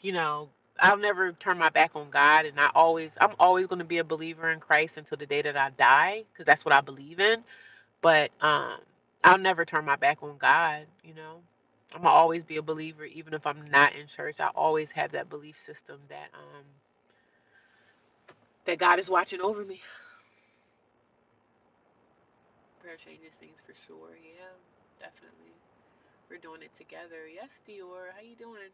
Are you in a situation similar to mine? Good prayer got me out of my situation. Yes, yes, yes. And when I go to church, I'm just around a whole bunch of other believers, and I'm able to praise and worship and sing songs and open up the heavens. You know what I'm saying? I'm able to open up heaven. When you're around other people that are believers like you, and you're able to come together and rejoice and pray and praise and worship, that moves mountains, man. That moves mountains. It moves mountains. It opens up doors for people to thrive better in life. So God sees and God knows. God knows my heart. He knows your heart. I don't witness to other people, but I always just witness to myself and let people know the goodness of God. My life this is not the end. This is only just the beginning. And I'm like, wow, sometimes I feel ashamed of myself. I'm like, dang, I'm this age and I don't have this and I lost that and I screwed up and I messed up. But God is saying, Gina, don't worry about that. I got you. God has me. God got me covered. So I have to believe and press all the way in and let God know, like, listen, I trust you, and I'm leaning on you. I'm leaning on your word. But I also have to learn a lesson in the things that I've done. I took full accountability for things that I've done in my life that wasn't so pleasing to God's eyes. So, but I've took accountability for my actions and how I got in this situation. I don't come on here crying and whining like, oh my God, this person did this to me and that person did that to me. I do complain about my family, but I don't blame anybody for what I've done. I got myself into the situation on my own, so I'm getting myself out. In whatever situation you find yourself in, Ebony, if you are in a situation like me, sis, just keep pressing forward. Keep pressing forward. Hopefully you're working and have a job. When you're homeless and you have an income, that changes so much. If you are homeless or you're in a homeless shelter or you're even sleeping in your car, as long as you keep getting up every day and you're going to work, that much. Okay? When you have some money in your pocket and you're homeless, you're doing better than a lot of people. Because some homeless people out here are living on Social Security or disability or whatever. If you have money in your pocket and you're homeless, you got one up on everybody else around you. Because when you're homeless and you trying to find a job and stuff, it makes everything so much harder. But being homeless and having money in your pocket and having a car, it really changes the game. So I'm in a better position than most people. So I'm grateful every morning. I'm grateful. I tell God every day, I'm so thankful to have this car, even though I got to pay for it. And it's not cheap. Things are expensive out here. But my main focus is to continue to keep moving forward, man. Keep moving forward. That's all we can do. And stay positive, Staying positive and keep moving forward and stuff. And when I was listening to the girls, even though I don't talk to the girls at the shelter like that, I'm very like non-social, because some of the girls are very negative and they're in their whatever, they're in their addictions and stuff. But I was happy to hear some of the girls say, I'm going to church tomorrow. I heard them talking, saying that they were going to go to church tomorrow, because churches in the local area, like where the shelter is, they have, they open up things because they know homeless people are coming here. So they open up things, they give people food and coffee and stuff. So I'm listening to my surroundings, even though I really don't talk to those girls like that. I'm very like introverted. I'm off to myself in my bed. I took a shower yesterday, cleaned up my little area, fixed my bed up, got into bed, and I was just on my phone listening to music or whatever, listening to YouTube videos. But I'm always aware of my surroundings and what these girls are talking about. I don't want to keep my earbuds in and not hear what they're talking about, because they could be plotting on, doing something bad to me. So I'm listening to my surroundings, even though they think I got my headphones in. I'm listening to y'all talk. So it was nice to hear them say. Some of the girls was like, yeah, I'm going to church tomorrow. The church van is coming to pick me up. So, so I was happy to hear them say that. I was like, good for y'all. In my head, I'm like, good girl, keep going to church. You know what I'm saying? It makes you feel better. It makes you feel like you can get through the rest of your week. When you have church on Sunday, it feels like you can get through this. Prayer, praise, and worship. You can get through this. Because even the other day, I heard some of the girls were talking about like Christians, and this was two girls in there. They're like a gay couple or whatever. So I'm not judging anybody or anything, but they were talking bad about Christians. Oh, Christians are this way. Yeah, Christians could be just like any other person out in the world. So just because you say that you're a Christian don't mean that you're like perfect. I walk. Some Christians are very, very judgmental and stuff like that, but most people are that way. So I'm like, they were talking bad about church people, and I'm just thinking like, I go to church, you know what I'm saying? But I'm not offended. That's how, sometimes I think that way of Christians, and I'm a Christian myself. So, you know, they were talking bad about church people, and I'm just sitting here listening to that, and I just stopped listening because I didn't want to get myself upset. But it was nice to hear the girls saying that they're going to go to church today. Some of them were like, I'm going to church on Sunday. So I was like, good, girl, keep pressing. That's what I wanted to say. Like, keep pressing forward, man. Doesn't matter your race, white, black, Asian, or whatever. Keep going. Keep going. Keep going. Because you're going to feel better about your journey in life. Like, God is going to open up doors for me, right? But it's hard when you don't have support. But most people out here don't have support.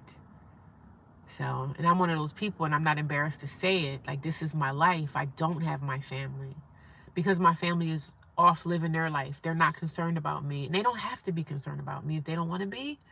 It sucks, but this is what it is for me, and this is the reality of my life, and I accept it. I would love to go there. Go where? Here and to this beach. HVAC is a good trade. My son is an HVAC, a supervisor at the casino in Las Vegas. Oh, nice. He got a good job. My sister's husband is he went into electrical school, so he's an electrician. I think he gets paid really well. It's crazy. I got an entire trade though, hoping next summer it picks up in HVAC. Oh, HVAC is kind of dried out right now. HVAC's not doing so great. The trade, but it changes things for sure. But Miss White, I got an entire family. It was just for me, and it wouldn't have hard. I'm trying to read the comment. But Miss White, I got an entire family. If it was just me, that wouldn't be hard. Oh, you got an entire family. Okay. It's yeah.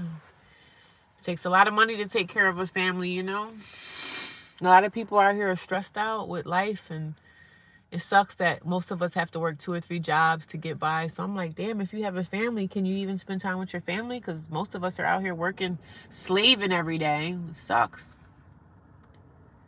It sucks, but yay for the people the men that's taking care of their families, and yay for the women that's taking care of their families. Just yay for the family people that are taking care of their families, and the people that are supporting their families. Those people are those people get a big hug to them because they're standing, they're doing what they're supposed to do for their family and for their life. I love people that take care of their families, that don't walk away. Because there's a lot of kids out here that don't have their family. A lot of kids that's in their 20s that's living in shelters. I mean, they have shelters for young kids too. Kids that families put them out when they turn 18, and it's hard out here. I could never put my child out of my house at 18. Now, if they're being disrespectful and they're 18, then they can go. But if they're doing the right thing, my kids can stay at home as long as they need to.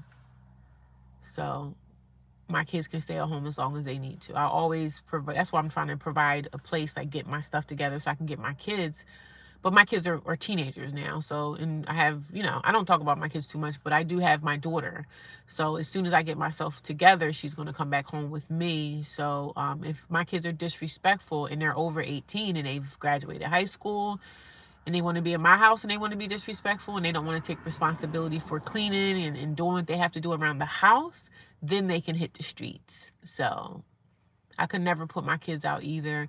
My kids can stay home as long as they need to. That's why I got to get myself together so that I can provide the things that they need. It's hard. It's freak out here. I'm in my 40s and it's a struggle for me. So imagine a kid that's in their 20s or 19 years old out here in this hard world. They're going to run into people that's going to take advantage of them, that's going to do stuff to them, that's going to try to harm them in some kind of way. You got to protect your children if you can, at all costs, try to protect your children. And that's why I got to get myself together so I can get my daughter back under my roof and we just be our own family, you know? We're our own family. I love my daughter. You know, I don't talk too much about my kids, but I need to get stable. You know, I need to get stability in my life. So I want to stay in the same district that she goes to school in. I don't want to move out of the district that we're in. But who knows what the future may hold, you know? Oh, it's 7:13 already. Yeah, my kids can stay home. I think I stayed in my dad's house, in my family's house until I think I moved out when I was 20 something, 24, 23. I moved out and I used to call my dad and just cry to him how hard it was. But I've had my own apartment. I think I got my first apartment. I was like 22 or 23 at the time, and it was hard because I worked two jobs. You know, because rent was cheaper 20 something years ago. Rent was cheaper, right? But I still was struggling. Even 20 years ago, it was a struggle. It was a different time, but it still was a struggle for me because I didn't have the greatest job, so I had to work two jobs to pay rent and stuff like that, and I was exhausted. So I used to call my dad in tears, like, Dad, it's so expensive. I think I went back home throughout my young adult life. I went back home a couple times throughout my young adult life. I did. I went home a couple times, got myself together, saved up some money, then moved out again. I think the last time I went home, I stayed home for like a year. My dad let me come back, but my parents are gone now, so I don't have a crutch to crutch on no more, you know. And I wish they were here because I know that they would help me, you know. If I could have a place, they would take me back in, but they're gone now. I don't have my dad or my mom to run to and cry, oh, my life sucks right now. You know, your parents is going to tell you the real, like, why did you do this, why did you screw up, why did you do this, you know. But during this whole situation of me being homeless, I got my credit together. I didn't get a credit card until I was homeless. Like, I didn't do anything until I was in this situation. I always paid for everything with cash. I always had money because I had always had two or three jobs. Had my business. I had my business, so I didn't want for money. I never had to ask anybody for anything because I always had. So, um, but now when it's time for me to ask people for stuff like housing is the biggest thing that I need right now. And the fact that I can't ask my family for anything because they got their own lives and they got their own problems and stuff like that. So that's hard for me to take in. But God is telling me, like, girl, you in the right direction. Don't worry about who ain't doing what for you. Like, don't worry about your sister. Don't worry about your brother ignoring you. Like, so what? You have the things that you need to thrive. I have a car, I have a job, and I have a shelter bed to sleep in every night. So I am ahead of the game. You are doing amazing. God continues to tell me that. And sometimes in my head, you know, the darkness will try to come in and say, hey, what the heck, you know? I'll get sad. And I've never been depressed. I was watching this guy on this video yesterday, and he was like, he's homeless too. He got his own homeless situation. I watch a lot of people that's going through stuff I'm going through right now, just being homeless or whatever, sleeping in your car or whatever. So I watch a lot of people that make content like that because it's my content as well. So I try to make friends with people and just try to lean on people and, you know, make friends and make myself nice in the community of the homeless community. So he was saying that he was depressed and stuff. And I was just thinking, like, wow, I don't know what depression feels like. Thank God. I can say in my life that I've never I've never suffered from depression. Thank God. Because I don't know what, you know, I don't know what that feels like. And thank God I never want to know what depression feels like because obviously it's horrible because some people unalive themselves because of it. So I'm like, thank God that never touched my life. Thank God depression never plagued my life because I don't know how I would react to it. Yeah, I don't want to do anything that has to do with my car for money. I just want to probably just get another job. I'm just going to get a second job. That's all. I've been applying. I'm just waiting for interviews or whatever. But I don't want to do anything that has to do with driving for a job to make extra money. I just don't want to do that. My feet are cold right now. I'm not better than DoorDash people, but I don't want to do nothing that has to do with me driving my car for money. I just want to go somewhere and clock in and then clock out. That's all I want to do. That's all I want to do. Clock in and clock the heck out. I don't want to be driving in traffic. I hate driving at that. I don't like driving. Especially when people get out here and start getting crazy on these roads. I really don't like that. But I'm trying to keep my car as long as I can. I'm trying to keep what I got as long as I can. Make sure my doors are locked. Sometimes I get to talking and didn't realize my door was not locked. Like, oh my God. Gotta protect myself. Gotta protect myself. Trying to get my stuff ready for the gym. Make sure this is locked. Okay. It is. Sun's taking slow today. It's coming up slowly today, y'all. Coming up a little slow. It's on the slow side today. I want you to go hard on your. I am going hard on the soap business and scratch a second. I'm still looking for the second job, but maybe the soap business will take off the way I need for it to, and I might not even have to worry about it. But I'm still, leaning on having a second job just in case, because it's going to take me a minute to get this soap stuff up and started. So I can't wait because I believe that in my heart that my business, like when I had my soap business before and I had my apartment, I was successful. I made about $10,000. You know what I'm saying? So I can do that again, and I can double that 10,000 and make it into 20. So I can do it. And I know I'm going to do it, and I feel in my heart that I'm going to be more successful than I was before. I mean, I was a small business, so it was small business. I wish I didn't have to stop it, but the only thing that stopped my business was me losing my apartment. Because if I had my apartment, I'd still be having my business going on and stuff like that. But it's gonna come to pass. It's gonna come to pass, and I know that everything is gonna be okay. And I'm very confident about my business. I'm confident about my soap. I'm confident about what I created. So I'm happy. I know it's just gonna go up from here. So I'm proud of myself for what I created. I'm proud for my recipe. I still stick to my same soap recipe, and it's an amazing recipe. And I shower with my own soap even at the shelter. I have my own soap there. So I use my own soap being homeless because I had soap before, I had a whole bunch of stock soap and I just used it myself, but I had to shut my website down. So I don't sell any soap, but I'm making all fresh new bars now. And the older bars that I have, I shower with them every day. I pretty much use my eczema bar as soap. So I'm excited about because I know I'm gonna be okay. I know everything's gonna work out. It just takes time. It's just taking time, and the time is needed. This is the time that's needed for my life. This is the pause right now for my business. But depending on how that pulls off, I might not even need to have a second job. But I still need a second job for right now. But I can't wait to start making my soap again. When I start making my first batches, I'm gonna be taking pictures, and y'all gonna see how beautiful my soap is, man. How beautiful my work of art is. Have you guys ever used any handmade soap from anyone before in your life, or have you ever went to like a one of those natural stores, like those stores that sell like natural products, essential oils and stuff? And every town has those holistic stores, and those holistic stores, they do sell like deodorants, soaps, like salt scrubs for your body, sugar scrubs for your body. They sell those in those holistic stores. So have you guys ever went to the holistic stores before and purchased or bought anything from people at the holistic shops? Because have you guys ever used natural handmade soap before? I'm telling you, when you use handmade soap, you'll never want to go back to the other soap, because the other soap is filled with chemicals. You guys remember that?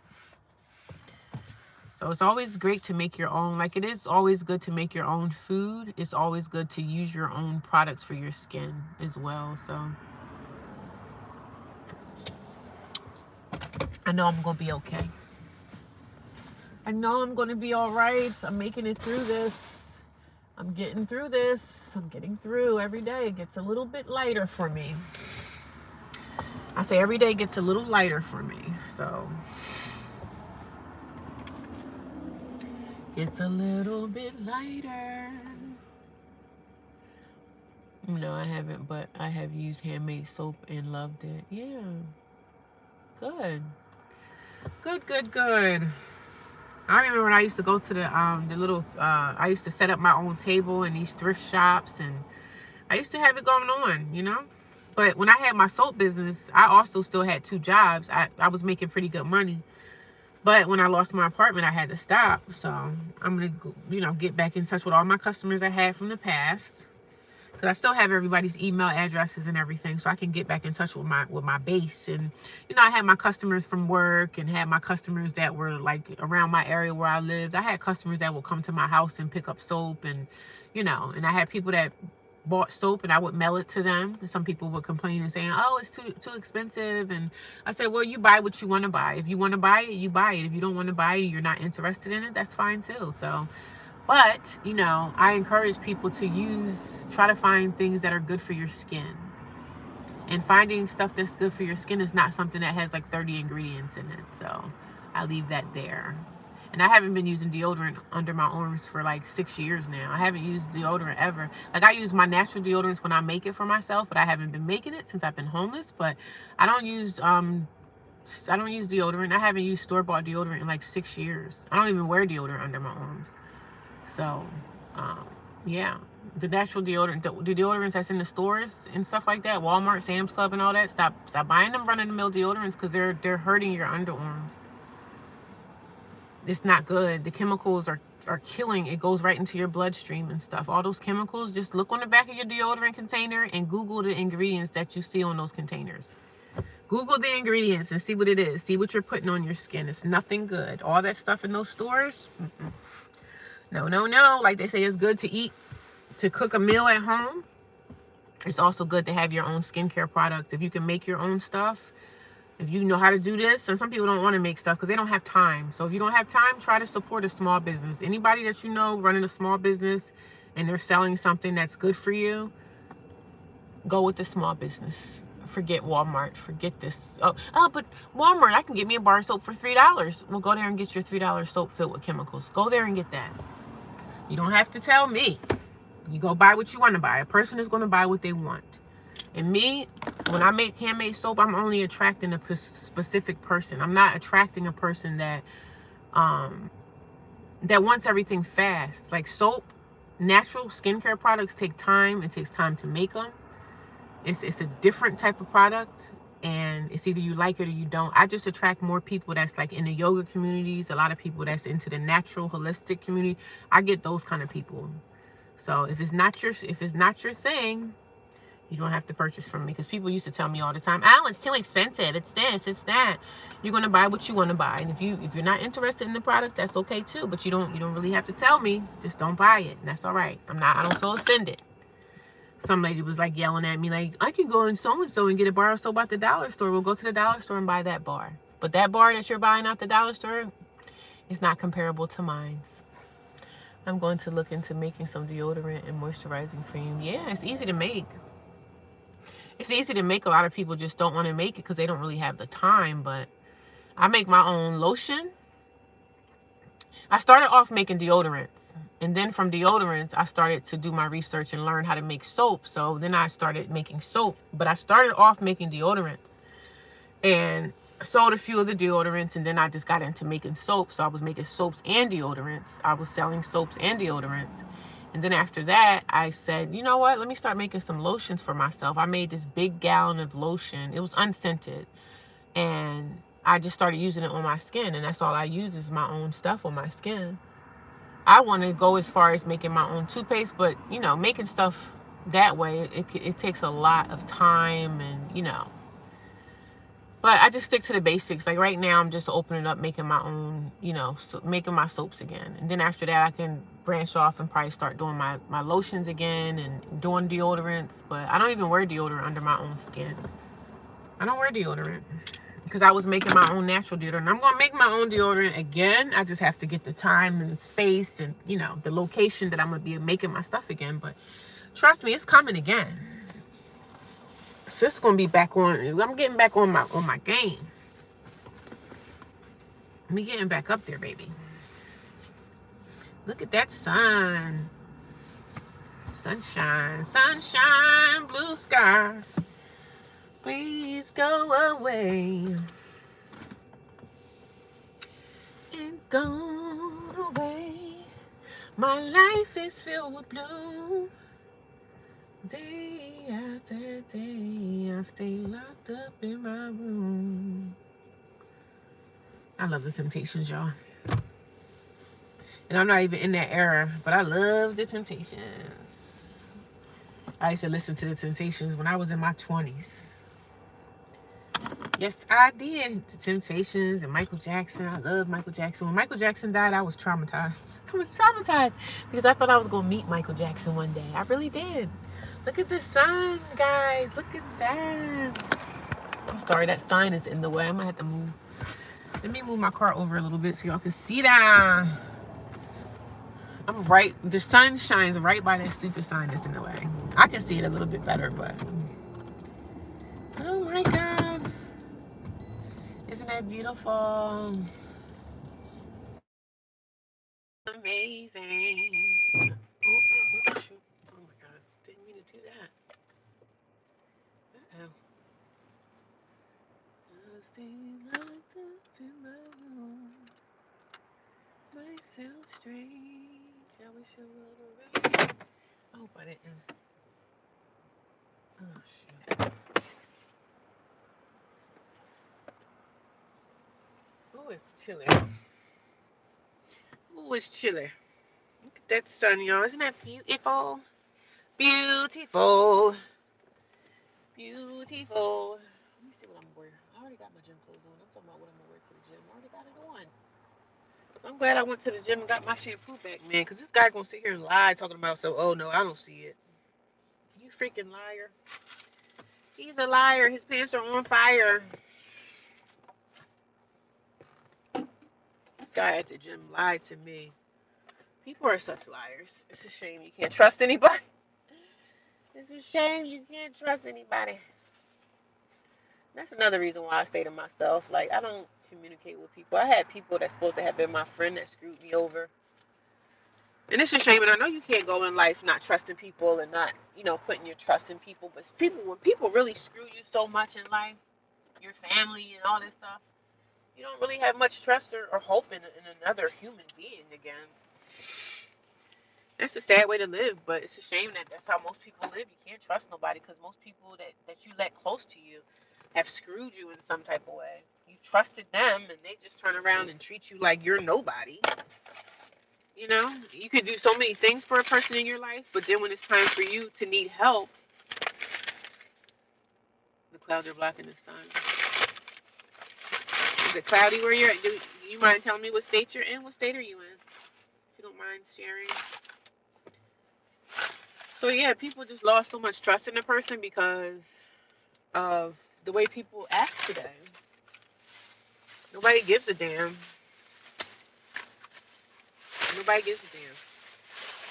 And I know everybody in life is not that way. Everybody's not a horrible person. But for the most part, I'd be like, ugh, you can't trust nobody, bitch. You can't tell nobody none of your business because they end up telling your business to other people, and especially when they be like, oh no, I'm gonna keep this between us, and nothing is ever kept between us. People can't wait to tell it, especially family members. A lot of my family be looking on my social media thinking they're gonna find something. If there's something you want to know about me, why not just call me and ask?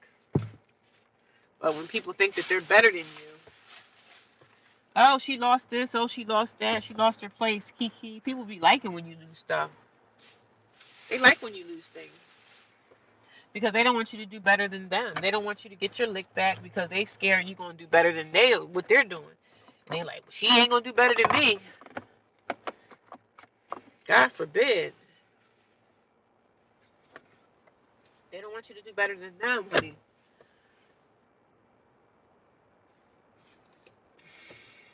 I just like sitting in my car and watching the stars and planes fly in Chicago. Yeah, I've never been to Chicago before. Rays in the east, sets in the west. Okay, yeah, you're right, because it does set over there on the other side. So this is the east. So beautiful, so pretty. And y'all can't even see what I'm seeing with my natural eye. It's just beautiful. I agree. Some people get kicked out of watching others fail. Yeah, isn't that so beautiful, man? The sun is getting higher in the sky, so now the redness from the sun raising above the clouds, you can see the redness coming popping off the clouds because now the sun is getting a little bit higher in the sky. It's so beautiful, man. This is captivating. Captivating.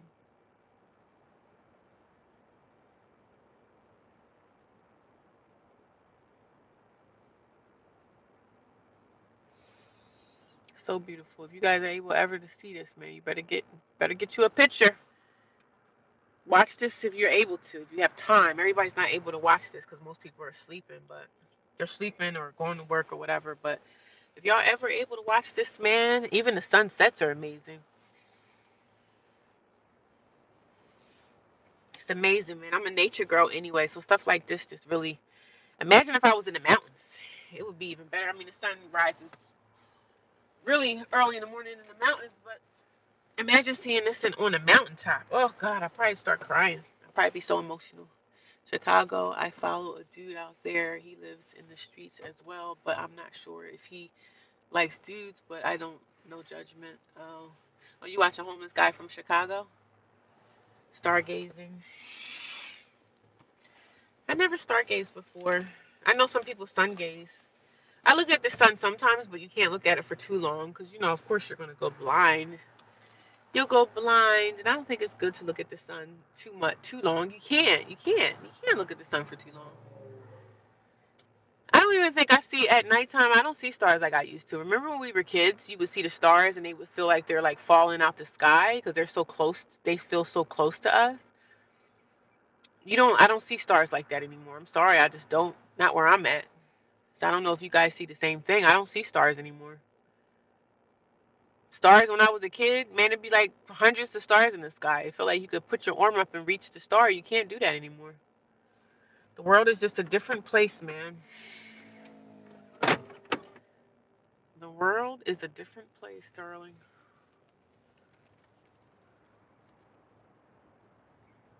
They are right here.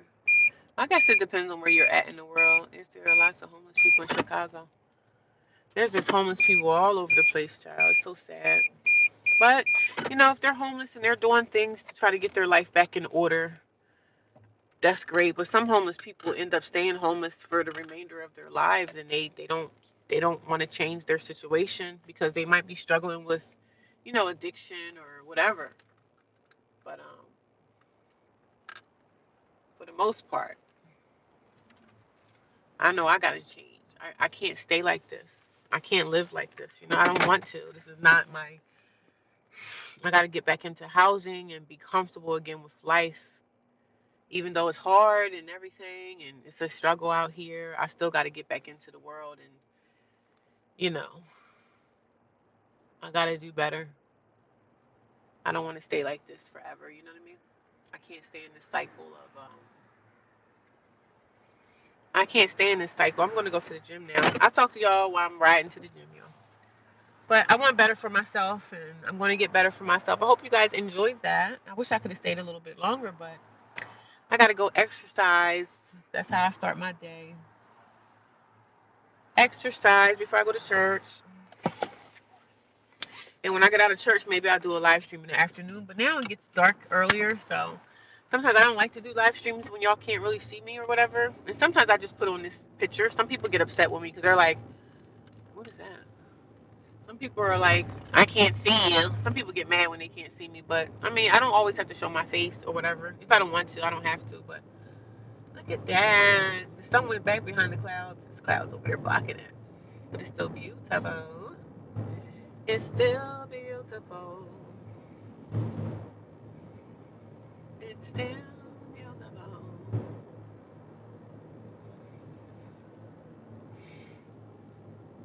Oh, so yeah, I'm headed to the gym now, y'all. I didn't even look at my time and see how long I've been on here. It's been over 2 hours. I'm over my 2 hour. I'm over my hour mark. So yeah, we're gonna go exercise, baby. Exercise always gets me going. I always feel like I'm starting my day exercise and I feel good. You know what I mean? I feel amazing when I'm working out. Yes, the stars disappeared due to the light pollution, but they are revered. Are they? Yeah. Yeah, I haven't seen stars like I used to see them when I was a kid. And you're right about like the pollution and everything out here. It's just destroying this land. But the trees are even dying. It's a shame. Have you guys even seen trees are dying? Like the trees are not even half the trees are dead. And I'm like, yo, we need trees. We can't go without those. But here we go. Look at that. They got the chemtrails in the sky already. How demonic this world is. The chemtrails are up there right at sunset. This world is sick, bro. The chemical trails are right up there in the sky right now. It's a shame. Soon as the sun starts shining, but see the thing about it is you can't block out the light, bro. It doesn't matter what the darkness tries to do to block out that sun. You can never beat the sunshine. So it doesn't matter how many chemicals you spray up in the sky. God will never allow darkness to happen over this land. Chemical trails right there, right at sunset. You got the chemical trails up there. That is sick. You know it's not. Some people are saying, "Oh, they're putting chemicals in the sky." Sick world. That's why all the trees are dying. You think people are stupid and don't know what's happening in this world? You can't block out that sun, baby. That sun will block you out before you can block out it. The chemical trails are up there already. It's a shame. Right at sunset. Sick world. That's why people are sick and people are out here getting the big C word because the world, you got the sick people are trying to destroy this land. That's why all the trees are dying. Sick. And they think we don't know what's happening.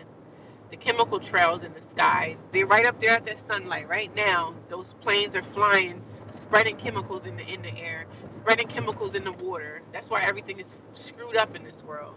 Because they're trying to destroy our earth that we live on. Sick. Sick. And they think people are so dumb, like we don't know that y'all trying to destroy the sun. Like, you think no one knows that? Why would you even want to try to destroy the sunlight? Like, the sunlight can never be blocked out. You can never take down the sun. You can't do that. You don't ever see them down there trying to take out no moon. You don't see them trying to do that, do you? You spreading chemicals in the world. That's why all the trees are dying. That's why we don't see the stars like we're supposed to. Because y'all putting pollution out here in the world, killing people. We have to breathe in this crap. The sun will never be taken down ever. But it's sick. The sick world. And some people don't even know that these type of things exist and that these type of things are going on around us. You got to take a look around, man. Do research. And it's not someone saying that, oh, you're just a conspiracy theorist. No, that's really happening. You can see them up in the sky. Right at sunset, you got the chemtrails up there by the sun. As soon as sun sets, oh, it's a plane up there flying. They sprayed all these chemicals out here. I see it, and I know it. I know it exists. Y'all trying to take out that sunlight because y'all don't want people to see the light. Yeah, keep trying that one. Fucking idiots. Keep trying that. Keep trying that. That sun will take you out, and that plane will be falling right out the sky. Y'all keep trying to mess with nature. hmm Keep trying to screw with nature. Keep trying to mess with the light, baby. Y'all don't be up here at nighttime messing with the sky at night. Y'all only going to mess with during the daytime because y'all don't want people to see the light. That's the problem. But it is what it is. The light is always going to shine brighter, baby, than anything that could could fester around at night. And see, I'm not a nighttime person. Even when I had my apartment, I used to always be like, open up the windows, let that light shine in. We're not sitting in these dark rooms. I'm not sitting in a dark room. The only dark room I want to be in is when I'm sleeping at nighttime. I like for the room to be, so I can sleep or whatever. But after that, when that sun starts to come out, open up that room and let that light shine in. I'm not sitting around in darkness. I only sit around in dark to go to sleep at night, and that is it. Everything else, let that light shine in. That light brings everything to life. It's a new day. It's a new dawn. It's a new start to everything. It's a new start, a fresh start to life when the sun is shining. So we're not stopping anything. We're just beginning. We are just beginning. Amen. Good morning to everybody watching. 7 people watching. Good morning. How are you? How are you? How are you? going to the gym, baby. I think I'm gonna get on the elliptical today if it's not really a lot of people on it. Hopefully not. They got a place called Jersey Cow. I don't know if that's an ice cream place or a milkshake place or I don't know. I don't know. Yo, I'm ready for summer again. I'm ready for summer to come back. I'm not looking forward to the winter, but time go by so fast now. It's just crazy. I'm not looking forward to how cold it's going to get. But even with that, it hasn't been getting too cold. The past couple of years, it has, with global warming and all that stuff, we haven't been getting a lot of like we haven't been getting a lot of it hasn't been getting cold like it used to be 15, 20 years ago. Like we used to get a lot of snow and it would get really, really cold and icy. It doesn't get like that anymore. Sometimes it's probably not going to get cold until like December. Not that I'm complaining because I don't like the cold, but for the most part, I know some people come here and say, you talk too much. Well, we're supposed to talk on a live stream, right? We are supposed to talk on a live stream, aren't we? Are we supposed to be on a live stream being extra quiet? Or are we supposed to communicate and talk to our people? Right? So you guys let me know where you're from. If you guys are new here, say hello. Don't be afraid. Don't be ashamed. Say hi. I see 8 people here. You don't have to be afraid. Say hello. Say good morning. Let me know where you're watching me from. If you haven't told me already. And some people are regulars here, so I know who they are and stuff like that. But I know their situation. If you're in a situation like me, tell your story. It's always good to share. No need to be embarrassed because I know I'm not embarrassed to talk about my situation. I don't tell my situation to my job for sure, but I talk about it on social media because I want everybody to know that being homeless is not the end of your story. It's not the end of your journey. It's not the end. It's not the end. It's only the beginning of everything that's going to be great in your life. As long as we are doing what we have to do to make our situation better, that is all that matters. So don't be embarrassed. Don't be ashamed. If you're in a situation like I'm in, homeless shelter, some girl was saying that she stayed with family and it's not really going so well. I said, just stick in there, hang on. Everything's going to work out over time. It will. It'll work out over time. You just do what you have to do. As long as you have a job, you're going to be okay. Now, if you're staying with family and you're trying to get a job, it's a little bit harder, but you can still do it. It still can be done. Everything is a work in progress, right? It's a work in progress. It's a work in progress. And you could come here every morning for your inspiration because I'm always trying to be, motivational for people that need it. I'm in my 40s and I'm starting my life over again. I'm not embarrassed. I'm not ashamed. I don't share my journey with my job because I don't need to. Because you know how people at the job are. You don't want to be telling them everything again because you'll be the talk of conversation. And not that I care. Like, even if they found out I was homeless, they're not going to say anything to me because they're just not. They're just probably going to be looking at me like, what's up with her? She homeless? Oh my God. You know what I mean?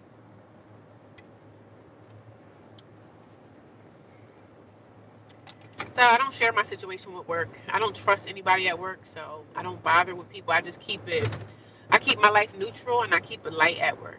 Keep light, stupid, little dumb conversations. I just keep it really light. I don't share anything on my job because it's none of nobody's business, number one. It's none of no one's business what's going on with me, but I will definitely share my situation, on social media because most people here don't know me. Now, for whatever reason, if my videos ever go viral, then somebody might see it. But for the most part, like even if I went viral at some point in my life, which I don't think will happen, but if I ever went viral and people started sharing my videos around the world, somebody may find my video.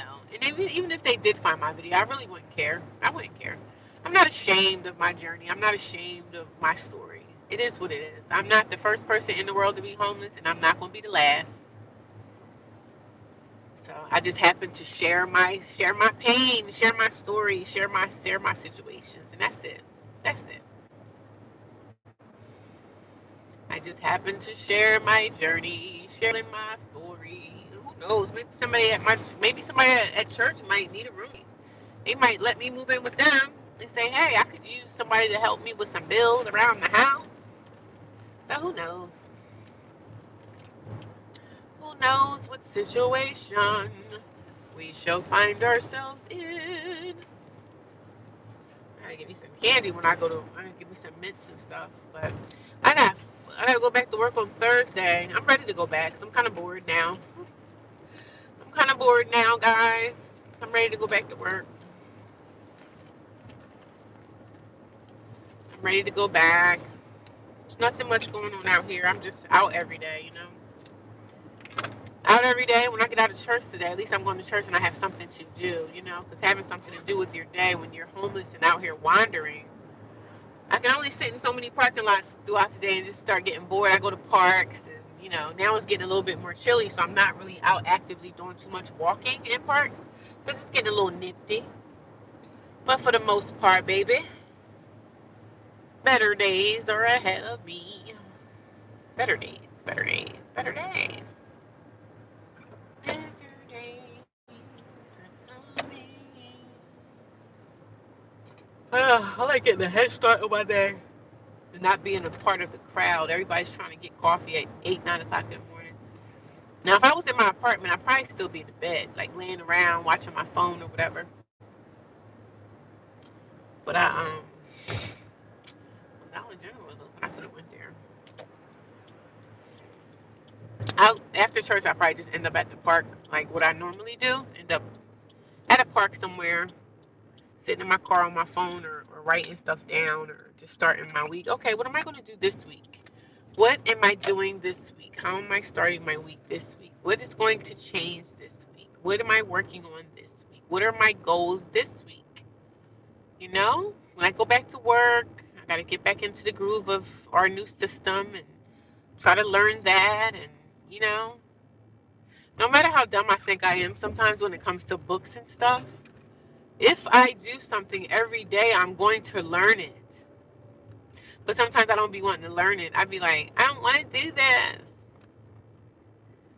So I can do it. I was thinking about getting my CDLs, and I can do it. But I'm so paranoid about driving like a big truck.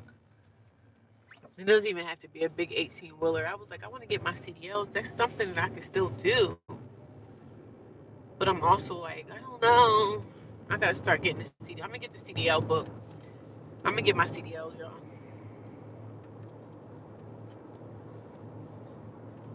Morning to the 7 people that's watching. If you guys haven't already, can you guys give me a thumbs up? If you want to share, can you share the video as well? You don't have to share, but if you can share it with someone who needs it, you may know someone that's homeless, that's living in a shelter. You may know someone like me. Share the video. Share some encouragement. Some videos like mine are, you know, help people. It's a lot of people homeless, black, white, Spanish, whatever culture. It's all cultures that's homeless right now. I'm in a shelter around black people, white people, Asian people, Chinese people. It's people of all cultures and backgrounds that are in shelters. So it's not just a population of these specific people. It's people all over the place that's homeless right now. So it don't matter the culture, man. When homelessness hits you and you know end up not paying a bill and you get evicted or put out or something, it's hard to come back from that. It's really hard. It's a tough thing.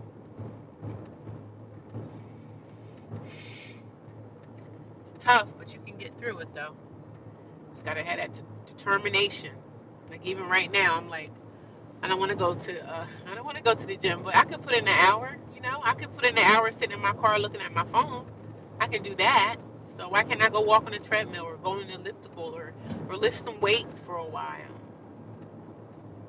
So many things we don't want to do, but we need to. We need to do it because it's gonna make me feel better. It's gonna make me feel better about my situation or my life. I feel my body's changing. You know what I mean? And that's always a great thing to feel yourself change and to do something every day for that change to happen. But God is good, man. Everything is God's grace over my life. Like everything I give it to the grace of God. So, and I'm going to enjoy church today. I'm going to go in there and I'm going to praise and worship and just be grateful for a breath to live. You know what I'm saying? Another day to live. Even though this world is crazy, I'm still thankful to live in it. You know what I'm saying? You can't change. We can't change someone else and how they feel about us, and we can't change our families and how they view us, and how I think that they should love me different, how they should love me better, how they should do this. I really personally don't know like how they feel about me, but it's obviously not a great feeling. But I can't keep worrying about that. But I do still talk about it, but I can't worry about it. I gotta keep moving on with my life because they're moving on and living theirs, right? So I'm gonna be all right. I'm gonna make it. God's got me. Even when I think I'm forgotten, like God's forgotten about me. Sometimes I'm out here and I feel lonely. I feel super lonely. I feel super by myself, and the holidays are coming up, and sometimes I feel heartbroken. But I know that God got me. God has something planned for me, and it seems like I'm forgotten about. Like, did God forget about me? But no, God is taking care of all of us in different ways. So maybe next year I could put in for a vacation and go away somewhere. Maybe I can pay on a vacation now and take a vacation next year. That'll be something for me to look forward to. Get my passport, go on another cruise. I like cruises, so I want to think about looking into that. Preparing myself for next year, seeing what cruises is available. Just go on a singles cruise, solo by myself. You know what I mean? So let me look into that. I seen a dead deer on the road. Oh, poor guy. That deer got hit by a car. Poor guy. They had something going on at this park. They doing sports up here. I don't know what they got going on though. Sports events or flea market. I don't know. But that's the same park that I was gonna go to yesterday. But they were doing something over there, so I just kept going. Look at all these chemical trails they got in the sky. These are not clouds. This is chemicals, which is sad.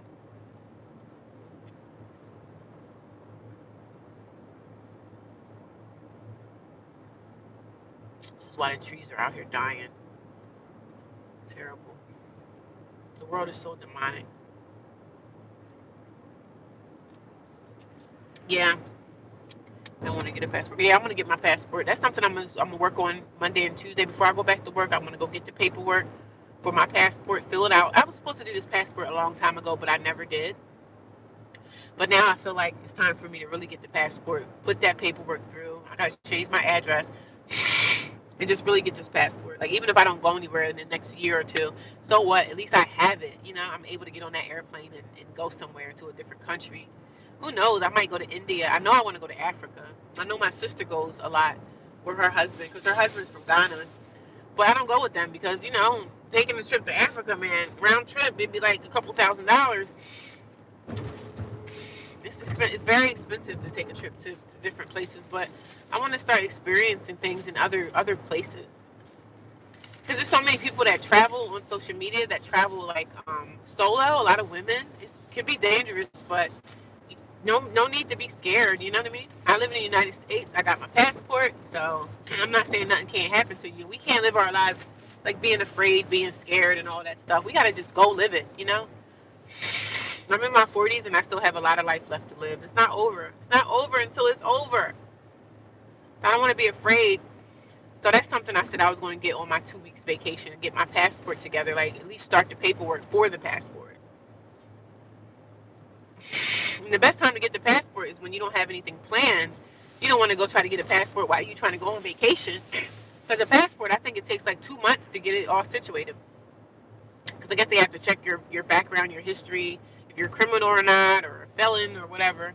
So I want to get all that together. Because I want to travel. I be seeing this one girl. She's from Africa, but she travels. She's from the United States. I think she lives in New York, but she's a traveling nurse, and she just travels all over the country. And I just love that lifestyle. Like, girl, I think she's in her 20s. She might be in her early 30s, but I say, girl, you living a life, honey. These are stories that you can one day have your children and tell your kids all the places that you've been to, and your kids, grow up and you start taking your kids over different places. It's just good to revisit different places. I want to go to places like India. I want to go all over. Of course, Africa is definitely number one, But yeah, man. I don't want to go to no places like Europe. I'm not really interested in Europe, the European countries or anything. I'm not interested in none of those. But I want to go to the Caribbean. I want to go to Africa. There's so many things I want to see there, and it's gonna happen. It's gonna happen. While I'm still healthy enough and still at the top of my game. I'm still at the top of my game, child. Yes, I am. We not old until we old, baby. You are not old until you feel old. And I don't feel old, baby. But I'm at the gym and I'm happy to be here, honey. Do I want to go in? No. Do I want to go in? No. Do I need to go in? Yes.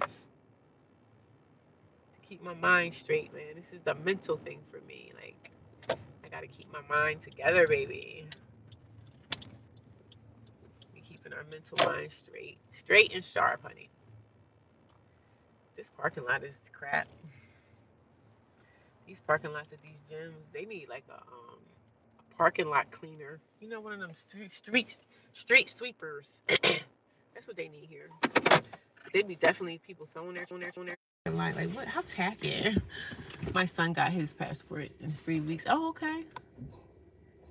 Yeah, because I don't know. Maybe next year I could try to look into like me going on a cruise so I can take a vacation next year because I've been through so much crap the last couple of years. But I feel like I want to take another cruise for like 7 days or something, or maybe 6 days, 5 days, or whatever. But I took a vacation this year at my job, and I can also take another 2 week vacation next year from work because, you know, the more years you're at the job, the more vacation they give you. So this year, not only vacation, it's vacation, and then I have some of my personal time, and I have some of my floating holidays and stuff like that. So next year I could do the same thing. If I can get a vacation now and start paying on it, I could take me a cruise next year. I really can. But I'm gonna look into that because I feel like I need to get away. I want to go away somewhere. Even if I just go to Jamaica or I don't know. I want to go somewhere. I want to go on a destination. But we'll see. But I'm at the gym, and I'll talk to you guys later when I get out of church. If I feel like it, if I feel up to doing a live stream. Sometimes I don't even want to do a live stream because I might not have much to talk about or whatever. But some people hate when I'm like not on camera and all that stuff, but it is what it is. I give what I can give. I give what I can give, okay? But I'll talk to you guys soon. Thank you. Bye, Rhonda. I'll talk to you soon, okay? Dior, thanks for coming by. Whoever's here, the 6 people, you guys are amazing. I'll talk to you soon. Y'all have a great day, okay?